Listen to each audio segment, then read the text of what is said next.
I'm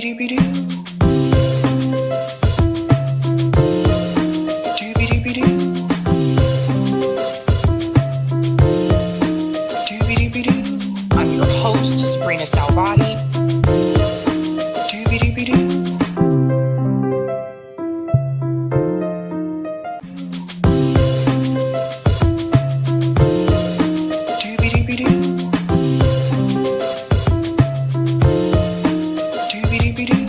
I'm your host, sabrinasalvati.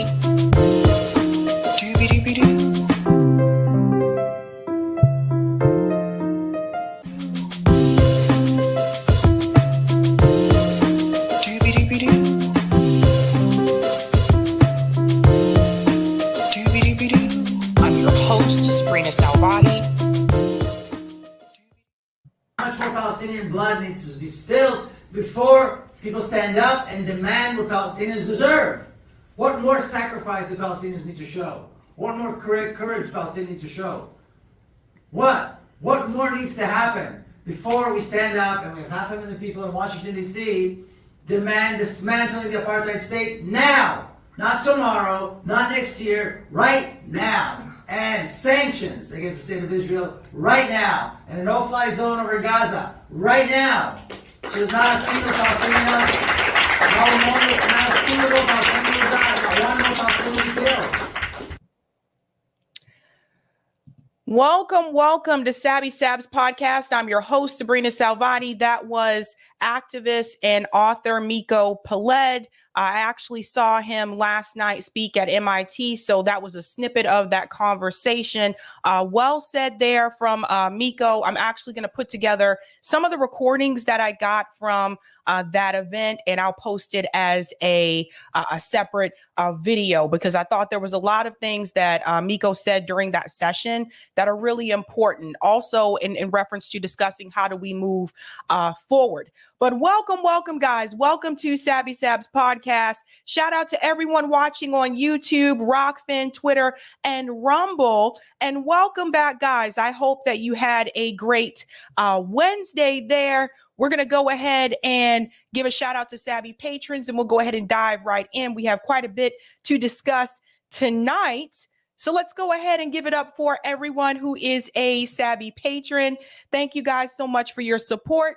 If you're interested in being a Sabby patron, I have 5 categories: Ultimate, Sabinators, Sabsters. There's also Sabbies in the house, and of course, members. All of their names are listed here. You can also see their names scrolling across the bottom of the screen there on the ticker as well. Thank you guys so much. Really do appreciate all of your help there. Well, we have so much to discuss. Let me go ahead and get started by giving shout outs to people in the chat, and then we'll go ahead and dive right in. What's going on? P. Smith, who's a Sabby member, says your superpower is reporting the news truthfully. Thank you so much, P. Smith. Greetings, Paul. William Burns was one of the visitors to the island. Does this mean the CIA was involved in using child, etc., to blackmail influential people? Marvin says, wake up, everybody. No more sleeping in bed. No more backwards thinking. Time for thinking with Sabby. Thank you, Sabby, for being an alarm clock, the debriefer. Shout out to David, says they need to call out all politicians. All of our politicians need to be called out, Sabby. Shout out to the Sand Queen. Is anyone else having trouble seeing the poll? Mine is just blank. It's fine on my end. I'm not sure if you're looking at it on the computer or if you're using the YouTube app. I'm not sure, but I can see it on my end. Shout out to Dr. Nick, says number 29. Shout out to Hannah, says they may release some of the names. Interesting. I'm curious to see those poll results. I can tell you what it says really quick, just so, because I can see it. It says, will Congress release Jeffrey Epstein's list, that client list?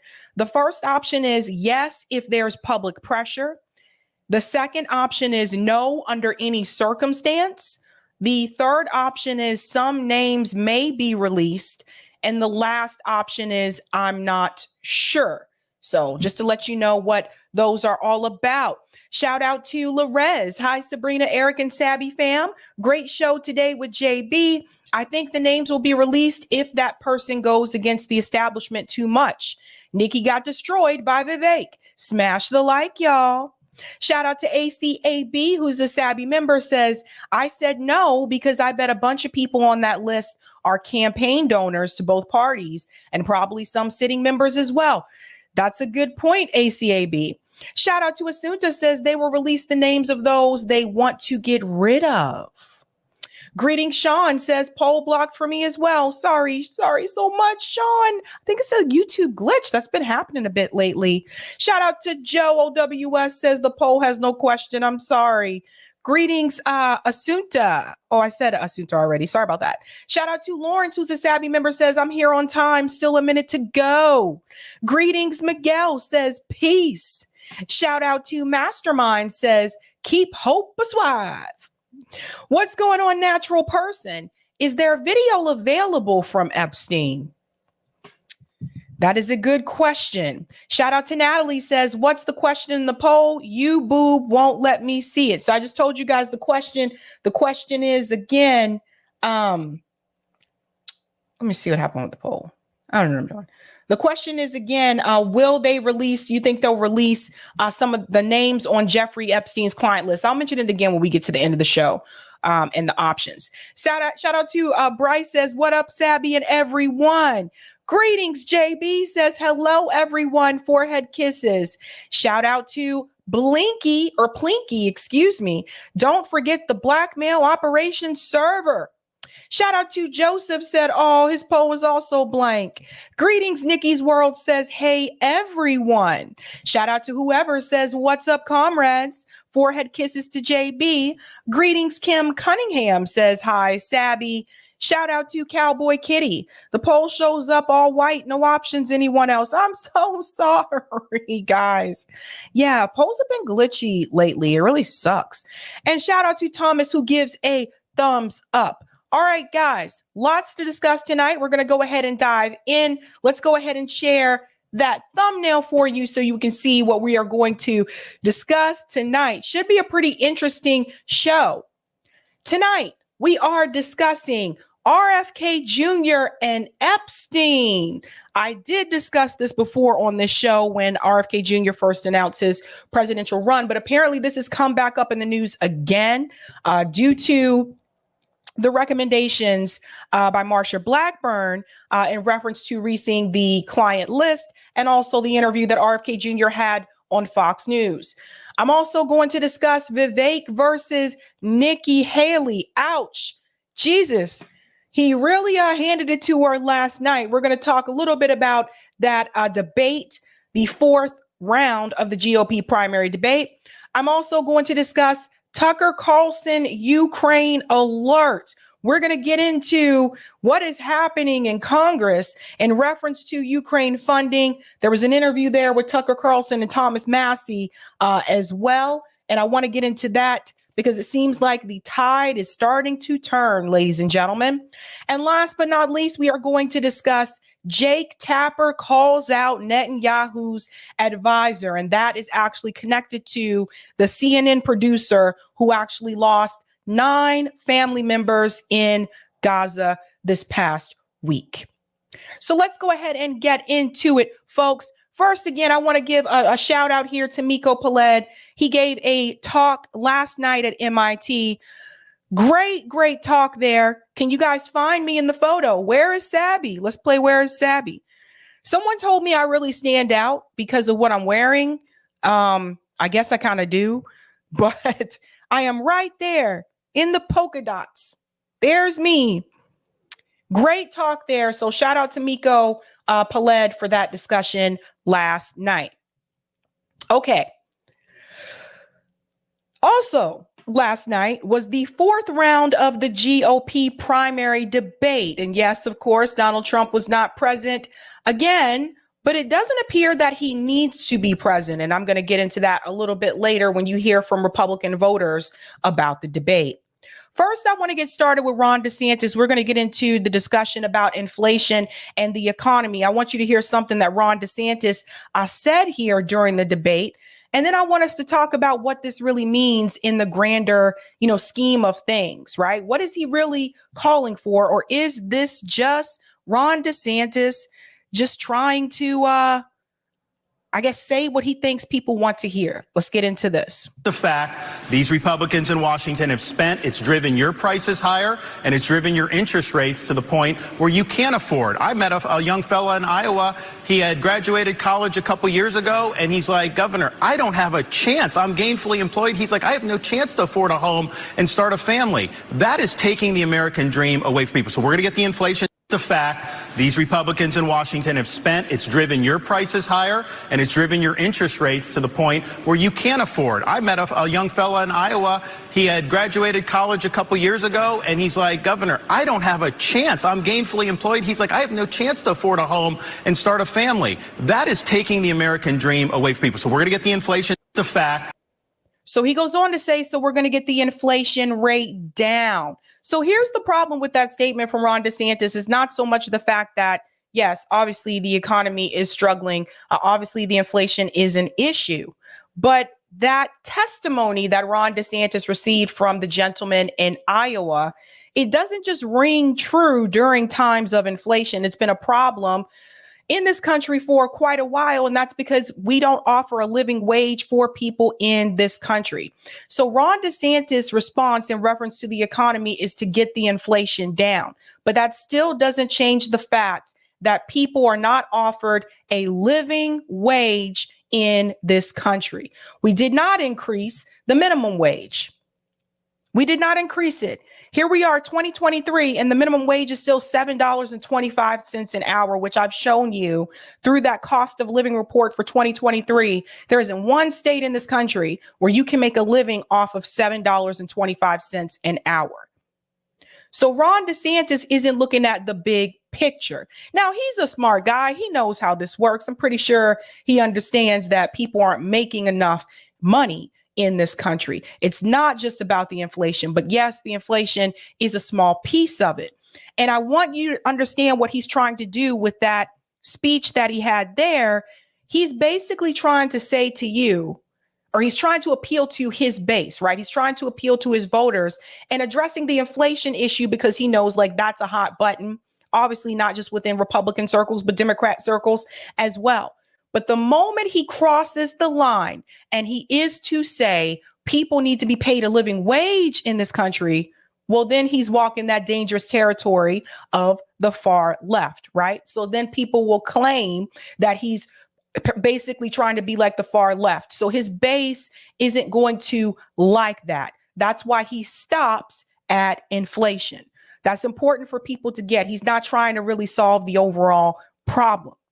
Now we're going to move on to this issue about the Muslim ban and connection to religion. So that topic did come up last night as well. So this was something that happened under Donald Trump's presidency, the Muslim ban. It did come up again last night. I want you to hear what they had to say about this. I thought this was pretty interesting. Nikki Haley has some of the most cringe takes throughout these debate rounds. Some of the most cringe ones. I want you to hear what they had to say. You've all spent a lot of time criticizing each other on this stage, as Governor Christie pointed out, and less so for most of you on the front runner in this race, Donald Trump. We invited him to come tonight, as you know, but he declined to come. But we'd like to ask you a couple questions about him now. Ambassador Haley, former President Trump recently promised, if he's reelected, to bring back and expand his program restricting immigration from Muslim countries. Here he is in Iowa on October 16th. No longer will we allow dangerous lunatics, haters, bigots, and maniacs to get residency in our country. We're not going to let them stay here. If you empathize with radical Islamic terrorists and extremists, you're disqualified. You're just disqualified. Ambassador Haley, do you support President Trump's plan for ideological screening? Well, I don't think that you have a straight-up Muslim ban as much as you look at the countries that have terrorist activity that want to hurt Americans. You can ban those people from those countries. That's the way we should look at it, is which. Listen to this, guys. Pay very close attention to what she's saying. Countries are a threat to us. You look at what came across the southern border. What worries me the most are those that came from Iran, from Yemen, from Lebanon. Those areas where they say death to America. That's where you want to be careful. It's not about a religion. It's Pause there. Okay. So she mentioned Iran. She mentioned Lebanon. And she mentioned Syria, I believe, as well. So let's think about this. Let's start with Lebanon. She said that these are countries that are a threat to the United States because they say death to America. Lebanon right now is being bombed by the state of Israel. But they're considered to be a threat in Nikki Haley's eyes. Because see, what you can't do is take like the words of a few people and say the entire country is like that. Right? So we need to be very careful. She mentioned Syria. State of Israel is bombing Syria right now. Right now. The U.S. government is occupying a third of Syria, which is where they happen to keep the oil. But they're the threat to us. And then, of course, she mentioned Iran. You know, they've been trying to go to war with Iran for quite some time. Here's the problem, folks. Nikki Haley, in my opinion, I feel like she's just basically running to be vice president to Donald Trump. I told you before she was terrible when it comes to foreign policy. I told you that she is a war hawk. So Nikki Haley says we shouldn't call it a Muslim ban, but we should ban people from those countries. Basically demonizing anyone from that country, whether they support terrorist activity or not. How is that fair? How is that fair after the U.S. government has done everything that they can to steal resources from those countries, steal their oil, demolish those countries, and you want the people to stay there and live in the rubble? How is that fair to those people? So you see, people like Nikki Haley, the problem that I have with all of these candidates that are running is like they're not even trying to just be their self. They're basically trying to be like Trump 2.0. It's like, how far to the right can I go of Donald Trump? How more extreme can I go in order to win this thing?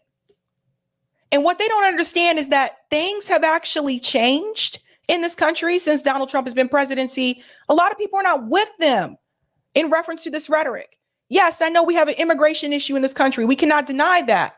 But all these years, regardless who the president has been, Republican or Democrat, they have never fixed the immigration issue in this country. None of them have. Now she wants to ban people from certain countries.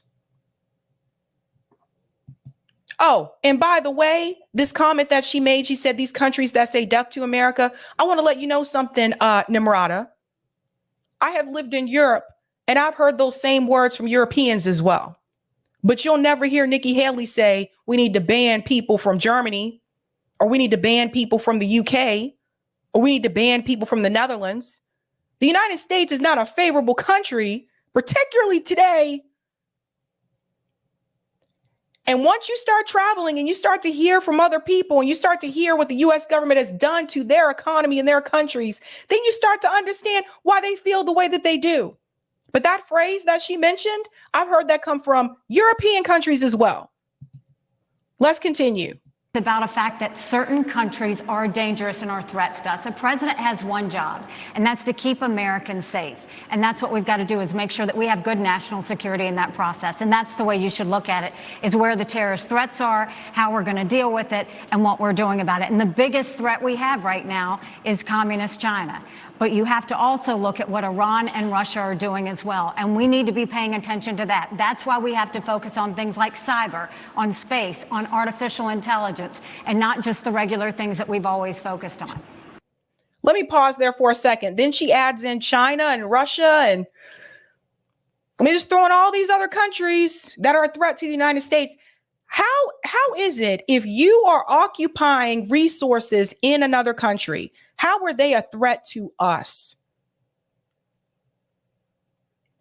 We're the threat. We're the ones stealing from all these countries.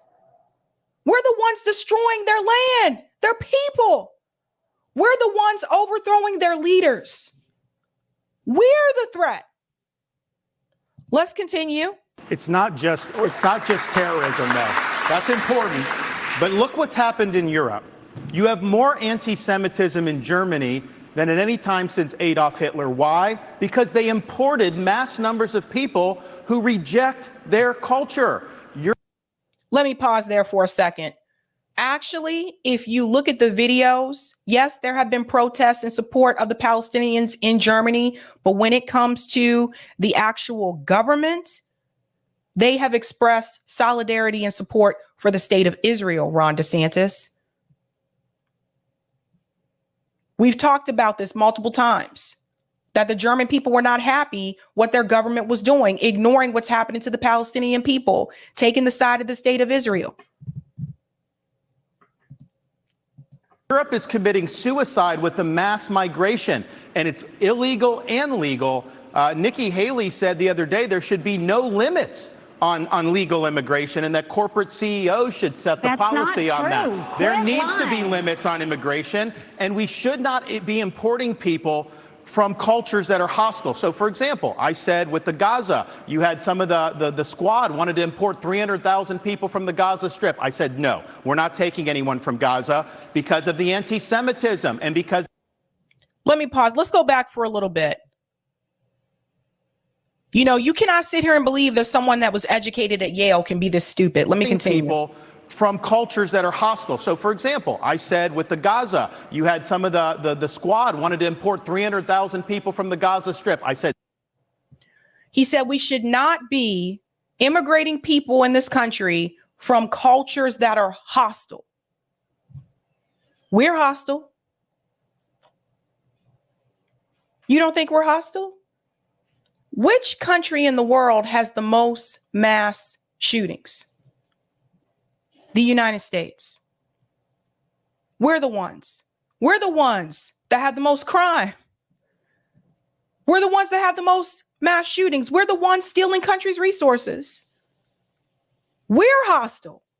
Should we not be allowed to immigrate to those European countries, any other country? He didn't want Palestinians from Gaza to come to the United States. He said, no, we're not taking any people from Gaza. But you'll take people from the state of Israel who are bombing and killing children?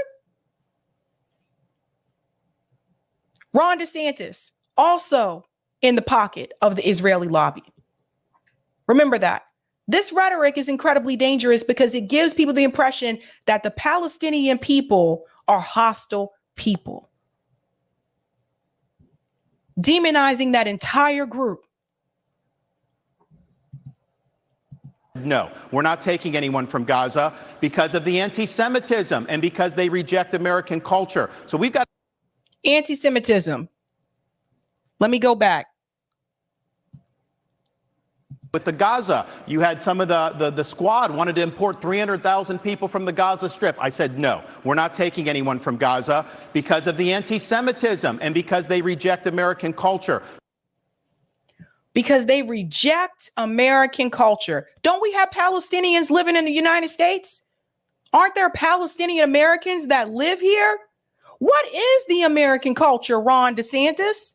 What is it that they're rejecting? Let me know. Oh, is it because they're not Christian? Is that the thing? You have to be Christian? He says, no, we can't take them because they're anti-Semitic. Really? How can they be anti-Semitic if they are Semites? Look it up. Look up the definition of Semites. That doesn't just include Jewish people. That also includes Arabic people. They are Semites. And the next time someone says this to you, they tell you that Palestinians are anti-Semitic, you make sure you educate them and inform them about the definition of what it means to be a Semite. This is a failure of the education system in this country. This really is. A lot of people do not know this. It's a big failure.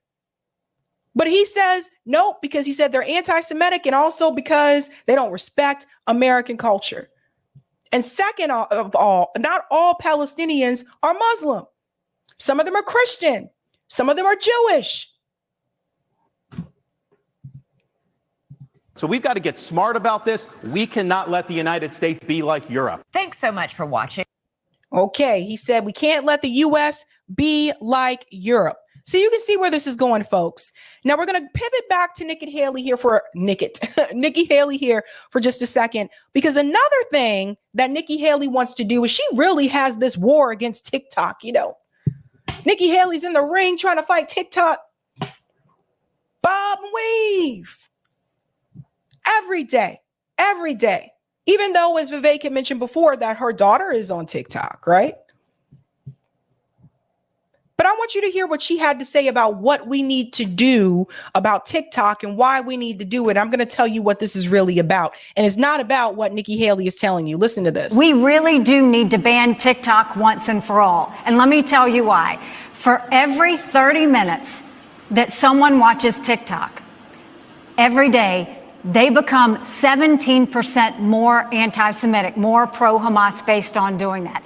We now know that 50% of adults 18 to 25 think that Hamas was warranted in what they did with Israel. That's a problem. When campuses also don't go and protect when they have these rallies and you've got students that are scared, we need to go to these universities and say, if you're not going to protect these students, if you're not going to acknowledge anti-Semitism, we'll take your tax-exempt status away. That'll fix it and that'll take care of it. We really do need to ban TikTok once and for all. And let me tell you why.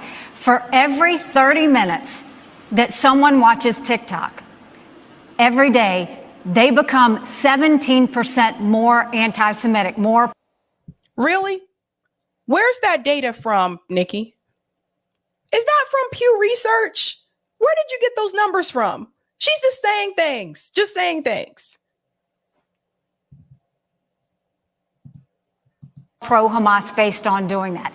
We now know that 50% of adults 18 to 25 think that Hamas was warranted in what they did with Israel. That's a problem. When campuses also don't go and protect when they have these rallies and you've got students that are scared, we need to go to these universities and say, if you're not going to protect these students, if you're not going to acknowledge anti-Semitism, we'll take your tax-exempt status away. That'll fix it. And So, first of all, protect which students?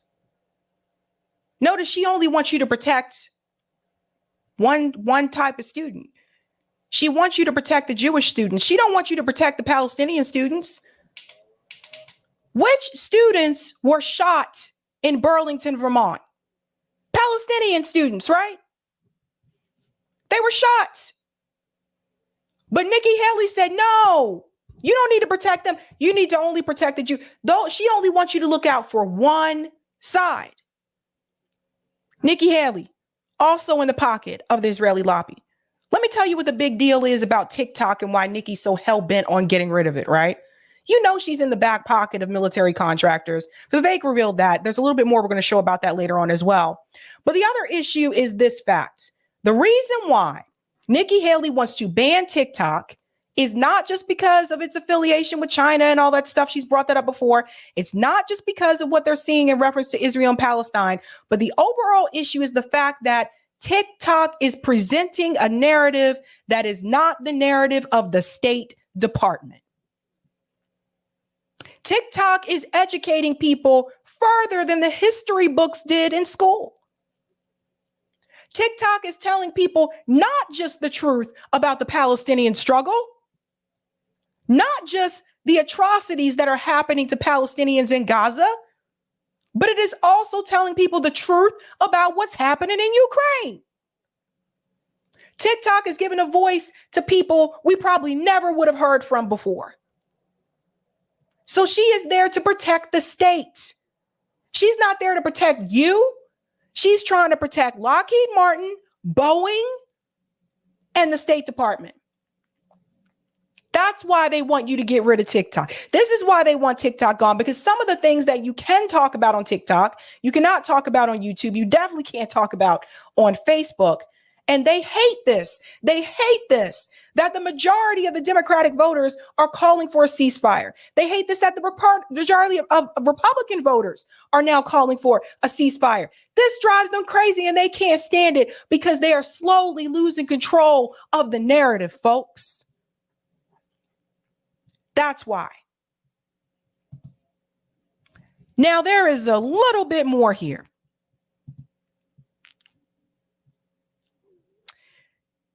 You know, Vivek Ramaswamy, I'll give him this much. He really does come after Nikki Haley for being corrupt. And I think what's important here is that he uses that word corrupt. Now, they're all corrupt, but he uses the word corrupt. Vivek Ramaswamy, again, is confronting Nikki Haley about her business dealings with military contractors. And yes, she got rich off of this. This isn't something that should be hidden. I don't think he should be chastised for revealing this about Nikki Haley. She wants to be president of the United States. These are things you need to know. You need to know who she's in bed with. You need to know who she's taking money from, because that will tell you exactly how she will act as president of the United States or as vice president.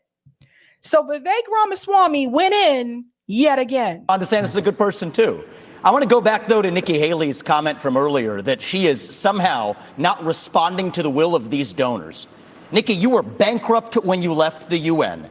After you left the UN, you became a military contractor. You actually started joining service on the board of Boeing, whose back you scratched for a very long time, and then gave foreign multinational speeches like Hillary Clinton is. And now you're a multimillionaire. That math does not add up. It adds up to the fact that you are corrupt. And when I said they were bought and paid for, I meant the Republican establishment, not the Democratic establishment. Now you have Reid Hoffman, the person who's effectively George Soros Jr., funding lawsuits across this country against Donald Trump to keep him off the ballot, funding left-wing causes. We discovered this week that he is one of Nikki Haley's largest supporters. Larry Fink, the king of... Before we get to Larry Fink, let me tell you something about Reid Hoffman. Again, he's used the word corrupt. You are corrupt. That's what you have to call them. I think this is the right approach here. And I think anyone standing on the debate stage, if you're not calling out the corruption, you're missing the point. You're missing the point. Now, he mentioned Reid Hoffman. Reid Hoffman, co-founder of LinkedIn. He's a billionaire. He's an interesting one because he doesn't just fund Republican candidates like Nikki Haley. He also donates to Democrat candidates as well. In fact, he had a PAC when Crystal Ball ran for Congress. That was his PAC. So he does both sides. You know, these billionaires will do this. They'll donate to Republicans. They'll also donate to Democrats, people who are going to basically suit their needs and do what they want them to do. But the thing is, you got to question this as well. Reid Hoffman, you're donating to progressive Democrats, but you're also donating to people like Nikki Haley, who's the exact opposite of what their position is. That tells you all these people are in bed together. They're all in bed together. Now he's going to get to Larry Fink, who owns BlackRock. The woke industrial complex, the ESG movement, the CEO of BlackRock, the most powerful company in the world, now supporting Nikki Haley. And to say that doesn't affect her is false, because it's after that meeting later that day that she says that every American needs to be doxxed by having their ID, their government-issued ID, tied to what they say on the internet. So I think that this is far more corrupt than I even imagined when I entered politics. But I will say this. It is going to take a leader from the outside with fresh legs from the next generation to unite this country. Not the broken politicians who are puppets of the puppet masters, but the actual people in this country. Thomas Jefferson was 33 when he wrote the Declaration of Independence. I think it's going to take somebody whose best days in life are still ahead to see a country whose best days are ahead of itself. And I think I can reach that next generation better than anybody else in this race. Thank you. One thing I do want to mention really quickly is that even though Vivek called out Soros, he also was a Soros fellow, just FYI. Response. Megan. First of all, we weren't bankrupt when I left the UN. We're people of service. My husband is in the military, and I served our country as UN ambassador and governor. It may be bankrupt to him, but it certainly wasn't bankrupt to us. Secondly, in other words, what he's trying to say, Nikki, is you was broke, okay? He basically, oh my God, this is a terrible place to pause this, but look at Ron DeSantis. Ron DeSantis has this look on his face like, oh, geez, I hope they don't come to me. But he was saying you were broke, Nikki, all right? I did serve on the board of Boeing. I did a lot of work with Boeing when I was governor. They were a great partner to me. I served for 10 months. And then when they decided after COVID that they wanted to go for a corporate bailout, I've never supported corporate bailout, so I respectfully stepped back and got off the board. I love Boeing. They build good commercial airplanes. They build airplanes for our Air Force. I am proud of them. They employ a lot of people in South Carolina. But that's why I left the Boeing board. There's nothing to what he's saying. And in terms of these... No, there is something to what he's saying. This is true. Just admitted that it's true. She told you guys she loves Boeing. She loves them. Donors that are supporting me, they're just jealous. They wish that they were supporting them, but I'm not going to sit there and deny. Let me get the governor in and I'll go. So, the governor's and minutes. Are Vivek, you he jealous? wrote a book talking about ESG and these woke corporations and BlackRock. The idea that I want to do that in Florida, they were managing our part of our pension, and then when they did the ESG, I took $2 billion away from BlackRock. We took action. This ESG, they call it environment, social governance, and again, Nikki is meeting with all these people. They want to use economic power to impose a left-wing agenda on this country. They want basically to change society without having to go through the constitutional process. We've kneecapped it in the state of Florida. The next president of the United States needs to be able to go to that office on day one and end ESG. And the fact of the matter is, we know from her history, Nikki will cave to those big donors when it counts. And that is not acceptable. But make no mistake, Ron DeSantis isn't going to try to go fight BlackRock if he's president either. Let's be real. Well, I did write that book, Ron, and the irony is Nikki Haley was heaping praise on me when I wrote that book, but now I worry. I was warning about the woke industrial complex in this country as a warning. Apparently, she read it as a how-to manual, just like she reads George Orwell's books as well. And so I think that that's actually far more dangerous than, this is really important for people to understand. We're marching towards fascism under Biden. Jack Smith has subpoenaed every last retweet that someone has issued from Donald Trump in the year 2020. The only person more fascist than the Biden regime now is Nikki Haley, who thinks the government should identify every one of those individuals with an ID. That is not freedom. That is fascism. And she should come nowhere near the levers of power, let alone the White House. So I agree with what Vivek is saying here about having to submit your ID, like just for social media and stuff. I think that is ridiculous. And I'm sorry, but some people don't want to put their full name on social media. It could be because of the companies that they work for. Like they don't want their boss finding them on Facebook and things like that. And these things do happen. So that's part of the reason. But the other thing, notice how the audience was against what Vivek said when he said that Nikki also wants to lead this country towards these kind of fascist things. They booed that. What that tells you is most of the viewers that are in the audience, and this debate took place on News Nation, most of the people that are there are in favor of a Nikki Haley. So you got to remember, corporate sponsors are behind Nikki Haley. The MIC is behind her. So she has very powerful people behind her campaign. So look who is in the audience. I don't even have to look at the people. You can tell by the claps and the boos and things like that. They're more in favor of her. Let's continue. Get to Governor Christie. I haven't forgotten about you. No, but can I just say, can you speak? I really appreciate that. How you doing, sir? Good to see you. Can you please speak to the requirement that you said that every anonymous internet user needs to out themselves? They're both hitting you on it. I would be happy to, and I love all the attention, fellas. Thank you for that. I'll say this. What I said was that social media companies need to show us their algorithms. I also said there are millions of bots on social media right now. They're foreign, they're Chinese, they're Iranian. I will always fight for freedom of speech for Americans. We do not need freedom of speech for Russians and Iranians and Hamas. Honey, there's American bots on there too. Oh my God. We need social media companies to go and fight back on all of these bots that are happening. That's what I said. As a mom, do I think that social media would be more civil if we went and had people's names next to that? Yes, I do think that, because I think we've got too much cyberbullying. I think we've got child pornography and all of those things.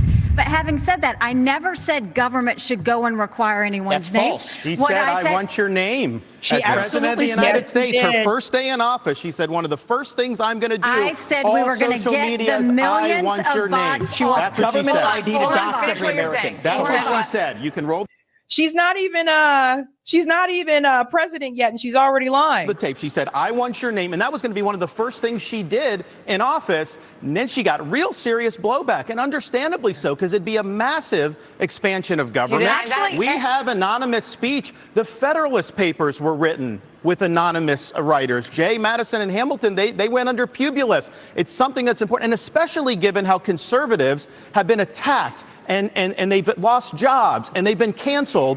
You know the regime would use that to weaponize that against our own people. Okay, It was a so bad I have idea, to say- and she should own up to it. Come on, now, what are I'm you going to doing give you here? 15 seconds, and then there is the governor, former governor of New This Jersey, cracks who me up deserves some because time. Ron is I got so it. hypocritical, because he actually went and tried to push a law that would stop anonymous people from talking to the press, and went so far to say bloggers should have to register with the state if they're going to write about elected officials. It was in the check your newspaper. It was absolutely there. Some I have legislators. never said Ammunition government to should. no more. trample on your constitutional You can come back rights. to it later. No, This is no. more dangerous than the You're Democrats. lying. This section's over. Okay. Governor Okay. Then I want to get to this piece here where once again, Vivek Ramaswamy, he proceeds to express just how corrupt, again, that Nikki Haley is. So I just want to go ahead and go to this clip as well, because he really hit the nerve with this one. And again, like I said, I think that this should be a significant focus. You should call out the corruption. So here he is again, and he actually wrote this down. Check this out. She said that I have a woman problem. Nikki, I don't have a woman problem. You have a corruption problem. And I think that that's what people need to know. Nikki is corrupt. This is a woman who will send your kids to die so she can buy a bigger house. This is the problem. Using identity politics more effectively than Kamala Harris is a form of intellectual fraud. And it actually needs to... You see this? You hear the audience, right? They're booing. So he holds up the sign that says Nikki equals corrupt. Now, I don't understand why they would boo that, right? Like, you don't want corruption there. You want to weed out the corruption, right? One of the things I will say that some voters did like about Donald Trump is that he said we need to drain the swamp, right? Even though he didn't do that, but he talked about that. So again, they're booing here. The problem, using identity politics more effectively than Kamala Harris is a form of intellectual fraud. Ron DeSantis puts his hand on his hip like, damn, why didn't I think of that?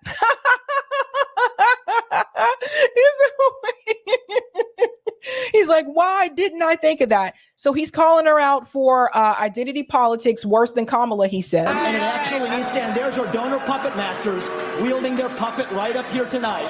This is how this game is played. The puppet masters put up their puppet, and I reject the use of identity politics in this party. It has been a cancer coming from the left, and I'm sick and tired of the double standards. The people of this country are too. Having two X chromosomes does not immunize you from criticism. Thank you, sir. Thank you. Governor.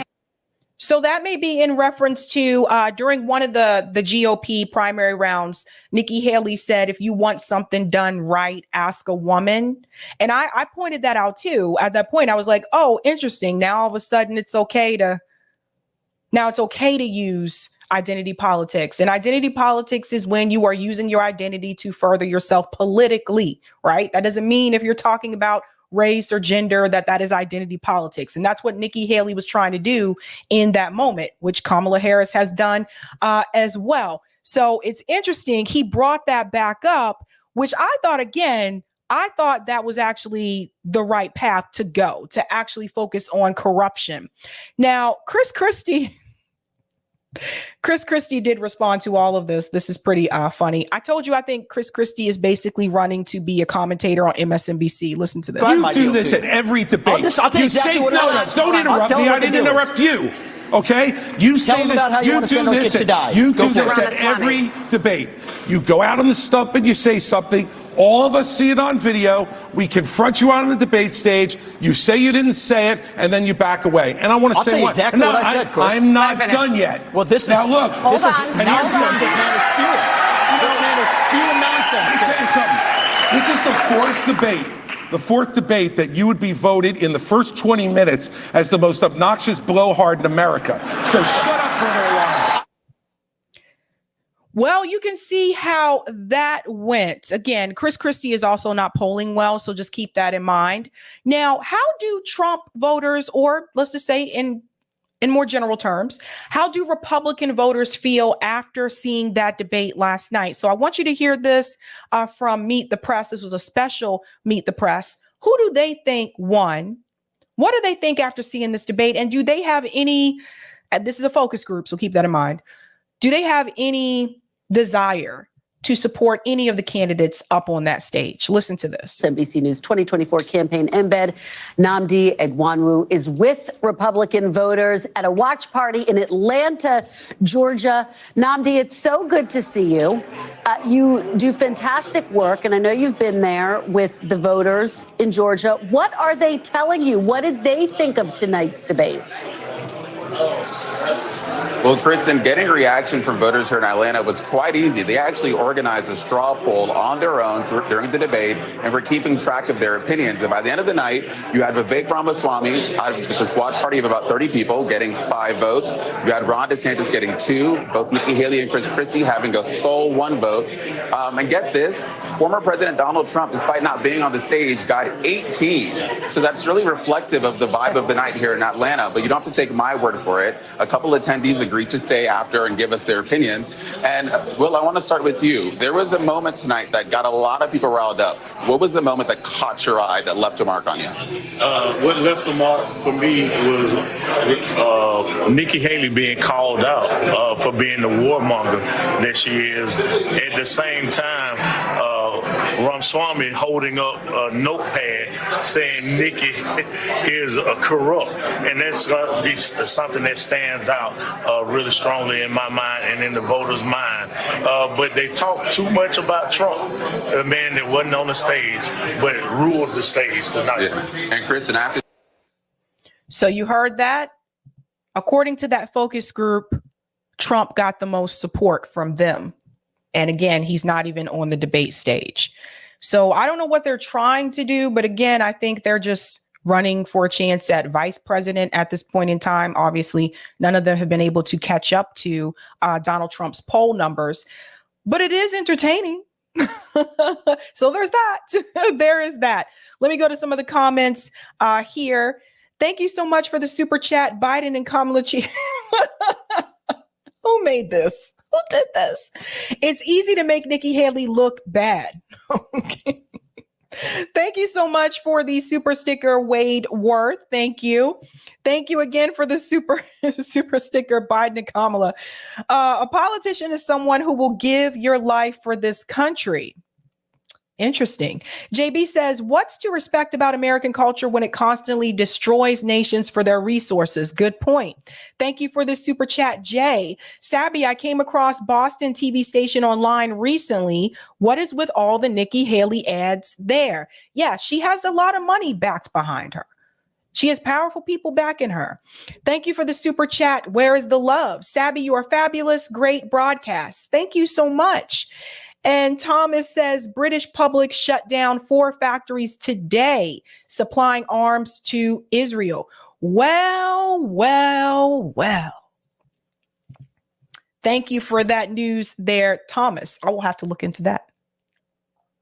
We're going to move on to our next story here.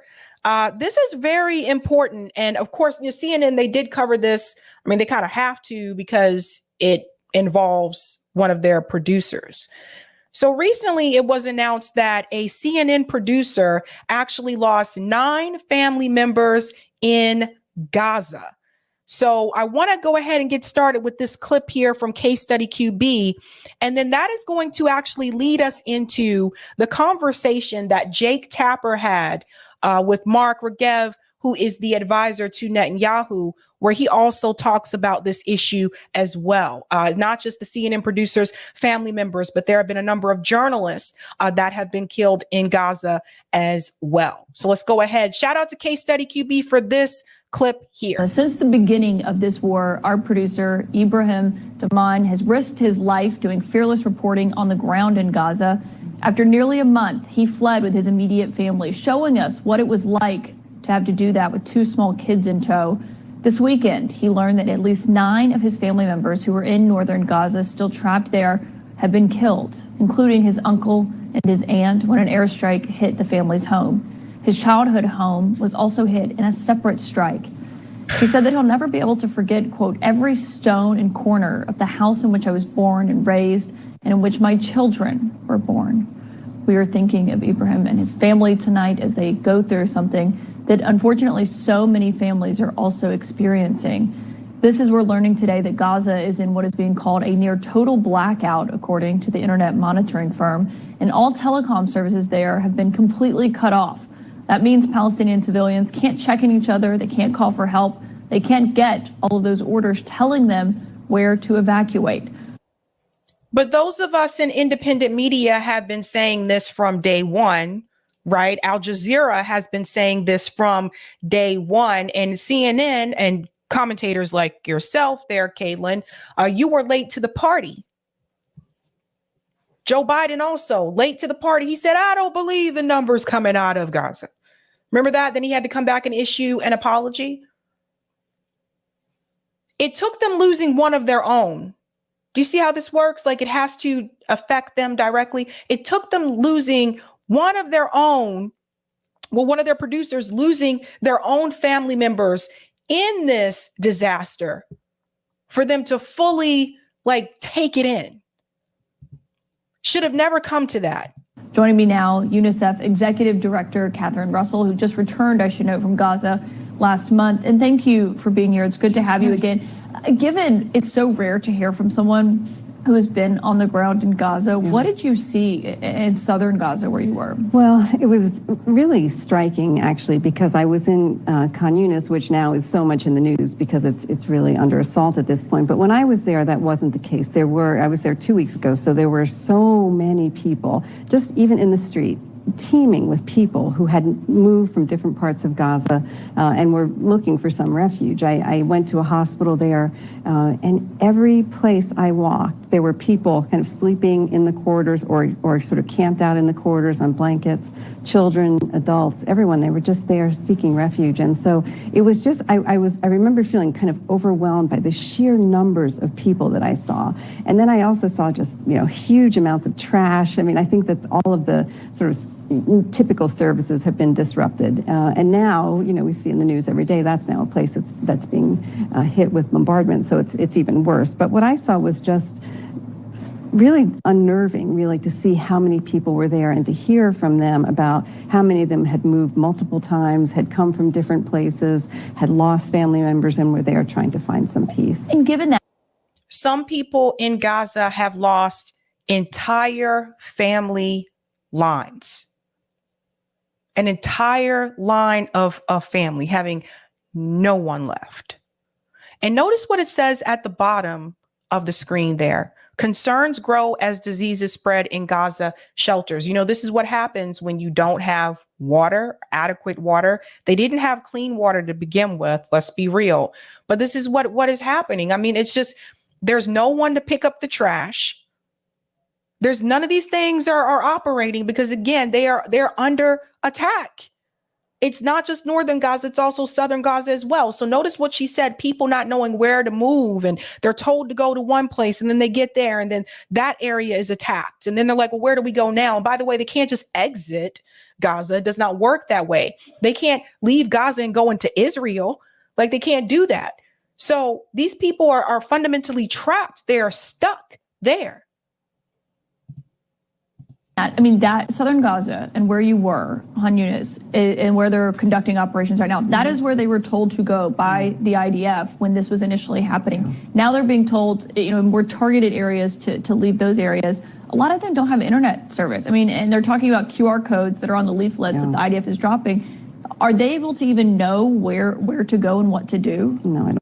She's talking about the internet service. I just want to remind everyone, they didn't have good internet service to begin with in the first place. think the most they could get there is like maybe 3G. Like, so the internet connection there was never great to begin with. Also, when you're trying to flee rockets and bombs, you may not really be thinking about grabbing your phone at that point in time. So that's something that I think Caitlin also needs to think about. I don't think so. I mean, we estimate that 1.8 million people in Gaza, of the 2.2 million people who live there, have been displaced. Okay, so imagine that. They're not home. Electricity, power is very hard to come by. So how do you look at a QR code with what, right? Do you even have, if you have a phone, is it even charged up? How do you do that? I think people, the challenge is that they don't have any security at all. They've been moving, they keep moving, they're afraid, they're living in terror, and they don't know where to go. They don't know where it's safe. And also in reference to the electricity, we got to remember again, they didn't control it. They don't control any of the resources. The state of Israel controlled the electricity and they would cut it on and off when they felt like it. Same thing with the water. They would cut it on and off when they felt like it. So again, it shows you, I think, just how uneducated some of these commentators on mainstream media were about this particular issue. Again, these people show up to work. They have their notes made for them. They read teleprompters. They're not doing real research. Like that's the thing. Like those of us in independent media, we actually have to read. We have to look these things up. And then we have to look for the information that mainstream media has most likely left out to fill you in with it. But the thing is like that shows you just how uneducated they have been about what people were facing in Gaza even before October 7th. And I think, the challenge for the world is to say, we're in a situation where I think of it as kind of like a piece of paper, right? You fold it in half. So you move south, fold it in half again, fold it in half again. At some point, there is no place for them to go. There is no safe place. And they know that and they feel that and they're terrified. And are we at that point now? I think we're close to that. I don't know where first of all of Gaza is not that big. I mean, it's a small place as it is. And there just is so little space. And it's one of the most densely populated parts of the world, and there just isn't any place to go. There isn't any place where people feel safe. Yeah, I mean, it's the size of Las Vegas, and there are 2 million people there. Yeah. Kathy Russell, thank you for sharing that experience with us. Thank you for being here. It is a cramped ghetto. That's really what it is. Now, Jake Tapper actually had a discussion about this, about the attacks that are happening in Gaza with Mark Regev. Now, he is Netanyahu's prime minister. He's done multiple interviews since October 7th. But one of the things that's interesting about this discussion is that Jake Tapper actually did push back on him, which I was surprised to hear that. But again, this is also in reference to what happened to the CNN producer's family. So this is all in the same, time frame here. And he is going to push back on Mark Regev in reference to, are they doing their best to avoid civilian casualties? Listen to this. Mark, there are a lot of innocent people being killed by bombs that Israel is raining down upon Gaza. And even if, as I know, the IDF believes that that Israel has killed 5,000 members of Hamas, that's thousands of innocent people, including women and children, babies that Israel has killed. And even if it's an accident, even if it's collateral damage, it's a lot of innocent lives that have been killed by Israel. So you are correct that we don't want to see a single innocent civilian caught up in the crossfire between the IDF and the Hamas terrorists. And we're making a maximum effort. I mean, we've been leafleting and urging people to leave areas of combat from day one. So he says that they're making a maximum effort. Were they making a maximum effort when they decided to mow the lawn? Which they go into Gaza and do every now and then. They go into Gaza and they mow the lawn. They kill more people. Were they making a maximum effort then? What about during the funeral procession of Palestinian American journalist Shireen? What about then when the IDF were attacking the Palestinian people that were just trying to carry her casket down the street? Were they making a maximum effort then? And we're not even just talking about the physical attacks. Are they making a maximum effort when they give them 95% dirty water, which can lead to other types of illnesses and disease? Are they making a maximum effort when they control the food that goes in and out of Gaza, when they decided to shut it down and no more food going to the people? Are they making a maximum effort then? Were they making a maximum effort when they took millions of people and they crammed them into a ghetto open air prison? No, they never were making a maximum effort to protect the Palestinian people. And I want to say something about the children, and I hope this really rings home to people, especially those of you that are parents. There's a reason why the babies are killed. There's a reason why the kids are killed. I told you earlier about people losing entire family lines. That is to stop the next generation. Think about that. The majority of the people that were in Gaza were children. That is to prevent the next generation of Palestinian people. That's another way that you kill people off. Let's continue here. And the truth is, most Gazans did vote with their feet and did exit areas of combat, and wisely so. We don't want to see a single Gazan civilian caught up in the crossfire. That's a damn lie. But we're working against a brutal enemy who deliberately wants to use Gaza's civilians as a human shield to protect its war machine. And it makes our job just so much more difficult.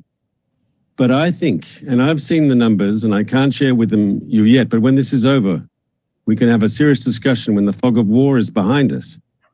But I am convinced, though every single civilian death, and especially children, is a tragedy, and we don't want to see it, in comparative numbers, if you compare Israel to perfection, of course we'll fall short. But if you compare Israel to other Western armies who've been fighting terrorists in built-up urban areas, I think Israel will not come out badly in the comparison. On the contrary, I think it will be seen that the IDF really has done everything that is humanly possible to try to safeguard innocent civilians. Notice how Jake Tapper is shaking his head? Look at this. Look at that. Look at the expression on Jake Tapper's face. Because at this point, you can't continue to sit up there and deny it. You really can't. The number of civilian casualties that have happened so far in Gaza, they've already said it exceeds the numbers from Iraq, exceeds the numbers from Afghanistan. By the way, these are only the numbers that have been reported. Remember, the numbers will increase as time goes on. These are just the numbers that they've been able to count, the bodies they've been able to find. So this number is going to increase. But he's shaking his head. He's not buying it. Everything that is humanly possible to try to safeguard innocent civilians. It's very hard to believe that, especially on a day when one of our producers lost 9 members of his family who were not members of Hamas, not members of the Palestinian Islamic Jihad, not members of any group, just 9 people just trying to live their lives. Yep. First of all, I extend my sorrow to him and my sympathies. But if I saw your report correctly, and please correct me if I say something wrong, that happened in northern Gaza, in Gaza City, where a month ago we already asked all the civilians to leave. And most of them did. If there was like 1,200,000 people there was only a couple of tens of thousands left.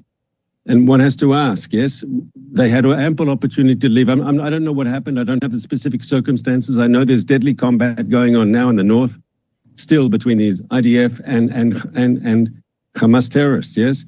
And You're the advisor to the prime minister, but you don't know what's going on?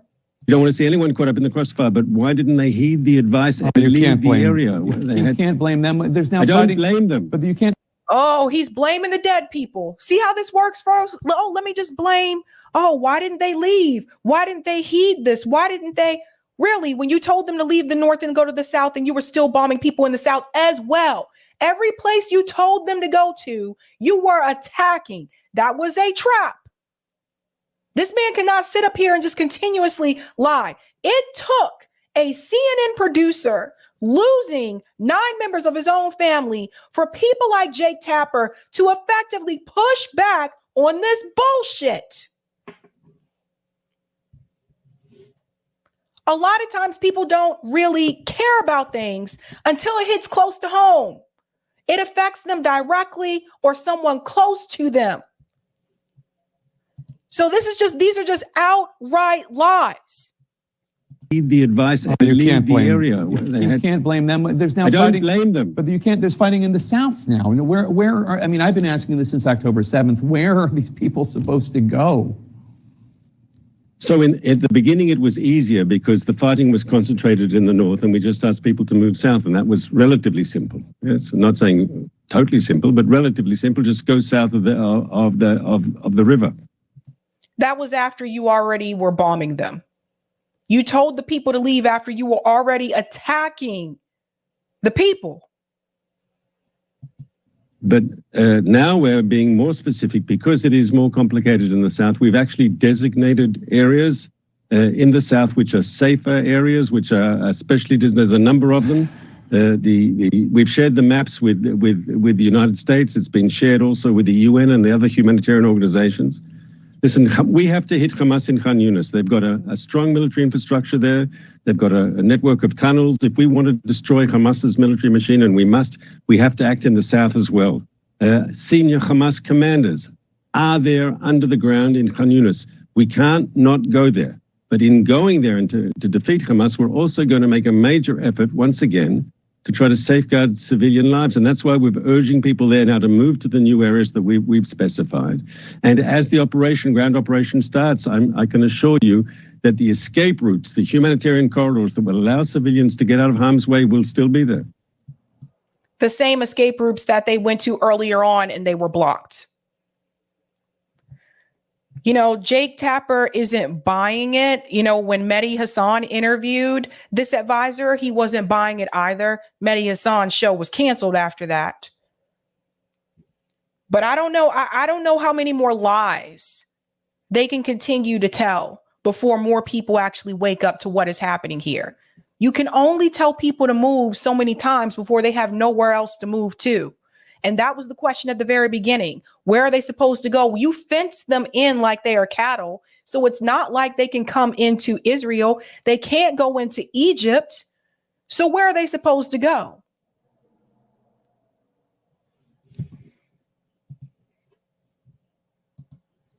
The narrative is really failing in reference to the state of Israel. We can go to the second part of Type V and C when you're ready, Eric. Let me go to some of the comments here. Thank you for the super chat, Jay. Breaking: Hunter Biden indicted on tax charges in California. I will have to look into that, Jay. Thank you. Cheryl says their plan is to force them into Egypt ethnic cleansing. Yeah, but the thing is, you can't make Egypt open up their borders and say, okay, come on in.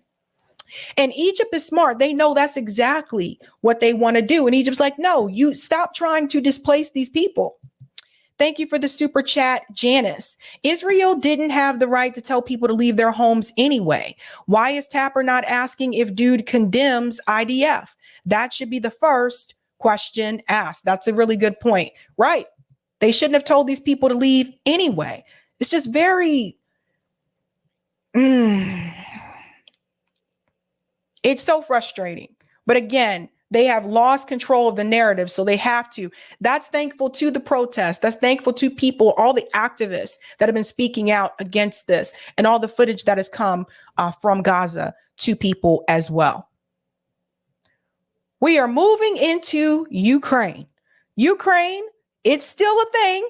The Ukraine war is still happening, but it appears that the narrative around this particular war is starting to take a turn in reference to politicians in DC.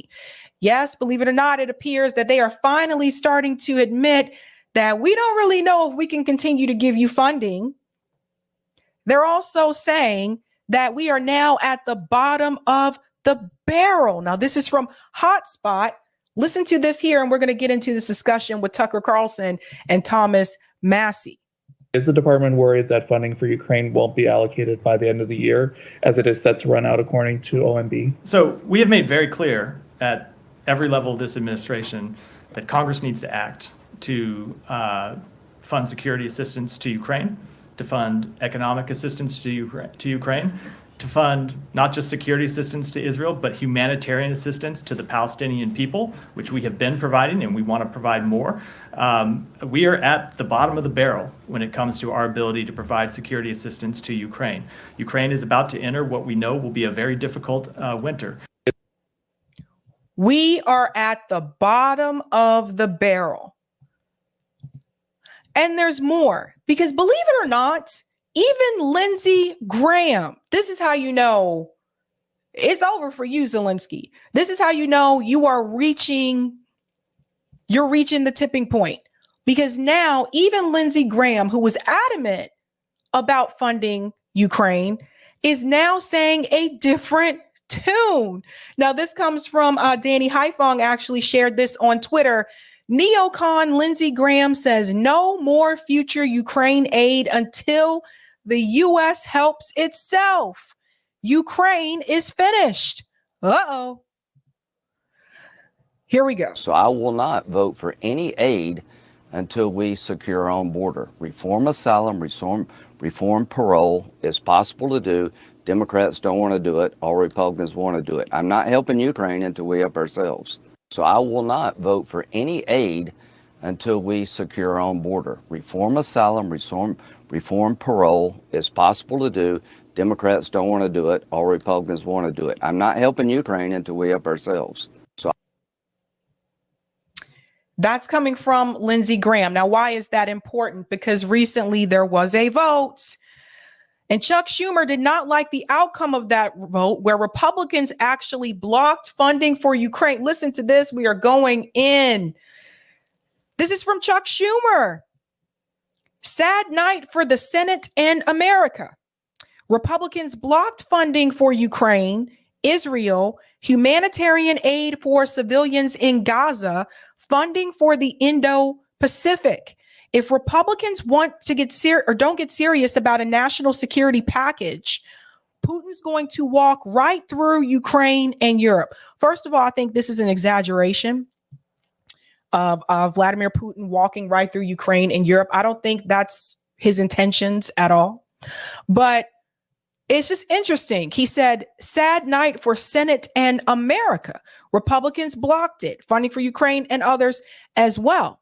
But to Lindsey Graham's point, basically what he's saying is until we take care of the border issue, I'm not approving any more funding for Ukraine or apparently anyone else. Now, this gets into this conversation with Tucker Carlson and Thomas Massie, because one of the more vocal people in reference to funding Ukraine and Israel, I would say Thomas Massie has been consistent on both of these issues. When he said no funding to Ukraine, he also said no funding to Israel. Others have not. So Thomas Massie is still sticking to his guns here, and he's being heavily attacked by AIPAC, as you can imagine, also some of his own colleagues in the Republican Party. But Thomas Massie is not wanting to budge. This is kind of his thing where he's like, no, we are not going to be sending money to other countries for these wars. So I'll give him cred for being consistent. So Tucker Carlson had a conversation with Thomas Massie recently in reference to this issue. I'm just going to fast forward to where he brings in Thomas Massie here. Here we go. Oh, I hate when Twitter does this. Sorry, guys. Sometimes on Twitter videos, I have to refresh. The tragedy is the harder. We'll just fast forward. There we go. Rebuild it. Check and on all our roads and bridges in the United States. And I tweeted that. Sorry. Here we go. Thomas Massie of Kentucky, who we wanted to talk to about this and also to thank for his bravery and steadfastness. Congressman, thank you so much for coming on. I mean, I've got so many questions, but why don't you just tell us why you're not voting for this? Well, we can't afford it. Look, at some point, I realized we had spent more in Ukraine than we spend on all our roads and bridges in the United States. And I tweeted that. And Newsweek did a fact check on me. And what they found out is it was true. Right there. He said, we have spent more in Ukraine than we have on our own roads and bridges in the United States. Now, I probably don't agree with Thomas Massie on any other policy issue, except for when it comes to funding these wars. Billions and billions of dollars have gone to Ukraine. Billions and billions of dollars that we could have used right here in this country, that we can still use in this country. We are taking care of somebody else. It's just, it's crazy. People have been calling us out for quite some time, but it's too much. It's too much. Now, Zelensky's not happy about this. Zelensky's not going to be happy, but I think Zelensky is finally starting to see that, I don't know, his meal ticket that he has with the United States is coming to an end. And, when you get the fact checkers to admit that a conservative, when they give them a mostly true rating, it's a metaphysical certainty. And since then, we've spent twice as much in Ukraine as we do on all of our roads and bridges federally in the United States. That is money that could have gone to double our infrastructure. Yet we're blowing up infrastructure that we're going to end up, I hate this, but they're going to tell us that we have to rebuild it when this is all over with. The scale of this insanity is hard to digest, and I think whatever empire comes after ours will spend time studying it, what not to do. Pause right here. Notice what Thomas Massie said about they're going to come to us and ask us to rebuild it. When all this is said and done, and Ukraine loses, which they are losing now, who is going to be responsible for rebuilding Ukraine? Because remember, recently Kamala Harris went to the Middle East and she told other Arab countries that they're going to help rebuild Gaza. The other Arab countries that had nothing to do with this conflict at all. But the US government was sending the weapons to Israel, right? So who's going to help rebuild Ukraine? It's not going to be Russia. So most likely they'll be looking to us. And where's that money supposed to come from? But you got to wonder, why is the leadership of your party, the Republican Party, in favor of this? Why the new speaker, who seems like a nice guy, but also like a child? Why would his first act as speaker be to endorse this? I'm confused. Well, I hope he doesn't. But, Biden's budget director, the head of the OMB, sent a letter yesterday to Speaker Mike Johnson, imploring him to spend more money in Ukraine. And what they said is they want to revitalize our defense industrial base. That's the new acronym, DIB, for the MIC, the Military Industrial Complex. And they sent a list of states that would get money when we spend, money on deadly munitions, because they have to be manufactured in Alabama or Ohio or Texas. And so, they're saying the quiet part out loud, that congressmen tend to vote for this stuff because a lot of this federal spending that goes to Ukraine is actually laundered back to the military industrial complex. And in some ways, not very efficiently, but in some ways, it enriches people in their districts and the stockholders, some of whom are congressmen.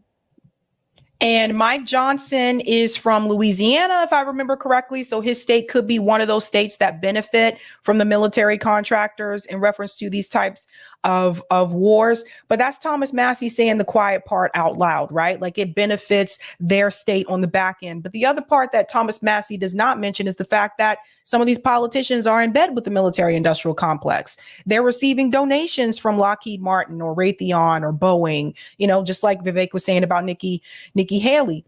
So that's the other piece that needs to be mentioned as well. But yeah, he's letting the cat out the bag. That's also grotesque, but it's also straightforward. People are getting rich, so let's do it. Okay, that's an argument. It's an immoral argument, but it is one. But that's not the argument they're making in public. They're saying we have a moral obligation. You're a bad person. You just heard the National Security Advisor say that you're a bad person if you're against this. But no one ever mentions that we have abetted the killing of an entire generation of Ukrainian men that will not be replaced to fight a war that they cannot win. They literally cannot win. We prevented a peace deal and we extended the war and we killed all these people. And so all the ones running around with their little Ukraine flag pins, they're implicated in that. Has anyone apologized? Oh. No, to support this money, you have to be economically illiterate and morally deficient. Those are both. That's probably my favorite part of the conversation. Economically illiterate and morally deficient. Cannot win. We prevented a peace deal and we extended the war and we killed all these people. And so all the ones running around with their little Ukraine flag pins, they're implicated in that. Has anyone apologized? No, to support this money, you have to be economically illiterate and morally deficient. Those are Yes. both conditions of voting for this. Because to say that we're going to grind down Russia, that we're going to deplete their own soldiers by expending the lives of Ukrainians, knowing that in the end, we're going to leave them holding the bag, that in the end, they can never prevail. They're not going to take back Crimea, even though we say that's one of the goals, when we can get them to state goals, which usually they won't. So it's morally reprehensible to say that you should fund this. And by the way, he says I'm a friend of Putin because I won't vote for this money. Well, I would say that I'm a friend of Americans and I'm putting America first. But he's part of, I would say, Putin's reelection campaign, because Putin is a Cold War relic that was elected in response to our Cold War relic, which is NATO. By expanding NATO, the neocons and the liberals, every time they push NATO closer to Russia, they help people like Putin get elected. Oh, Thomas, you better hold on to your seat, bud. You're saying too much. You're saying too much there. Yeah, it's really interesting in reference to the money, right? How the money is spent, who it goes to, who supports it, who doesn't support it. Thomas Massie apparently is secure within his district. It sounds like his constituents are happy with him and what he's doing in reference to them and as a politician. So he probably doesn't have anything to worry about there, but there is big money that will be coming his way. I saw AIPAC attacking him on Twitter already. They've already put out ad against him. So they will put up big money to get someone to probably primary him and get in someone that will do their bidding, which he doesn't seem to want to do. But the important thing that he said there is that he said they're not going to win back Crimea. And more politicians need to speak out and say that. It's like they're living in La La Land or something. Like, this is not a fairy tale where all of a sudden Ukraine comes back from pretty much nothing, where they're at the bottom right now, and they just end up taking back territory. I told you from the beginning, I didn't think that was going to happen. And so it is absolutely unrealistic to sit here and believe that that is a possibility. It's not. And we've given them a lot of weapons. We've given them a lot of aid, billions and billions of dollars worth, and they're still losing, which is what I predicted from day one. All that money gone out the door. And for what? And then we will have to help rebuild it. We should be rebuilding in our country. We should be fixing our own infrastructure. And don't even get me started with the infrastructure bill, because I told you before, the American Society of Civil Engineers said that wasn't even half of what needs to be done to fix the infrastructure and maintain it in this country. Hot mess. You know, outside our borders, it's very obvious that the whole world is resetting and that American influence is in very rapid decline, thanks in large part to this war in Ukraine, and that Russia is now joining this coalition, which will be the majority of the world's population and economy and military strength aligned against us. So this is resetting the world to our disadvantage. Again, leave the country. It's obvious your first day that this is happening very fast. Does anyone in Washington see that? No, there are very few. I've been voting against these resolutions in Ukraine and the money going to Ukraine since 2014. In 2014, we helped to overthrow their elected government. And we were saber rattling against Russia. And I said, listen, these sanctions and this saber rattling and these resolutions, they're going to have consequences. And they have had consequences. Oh, yes. See, he brings up the fact that the U.S. was overthrowing their government. And here we are. We saw this happen with Saddam Hussein.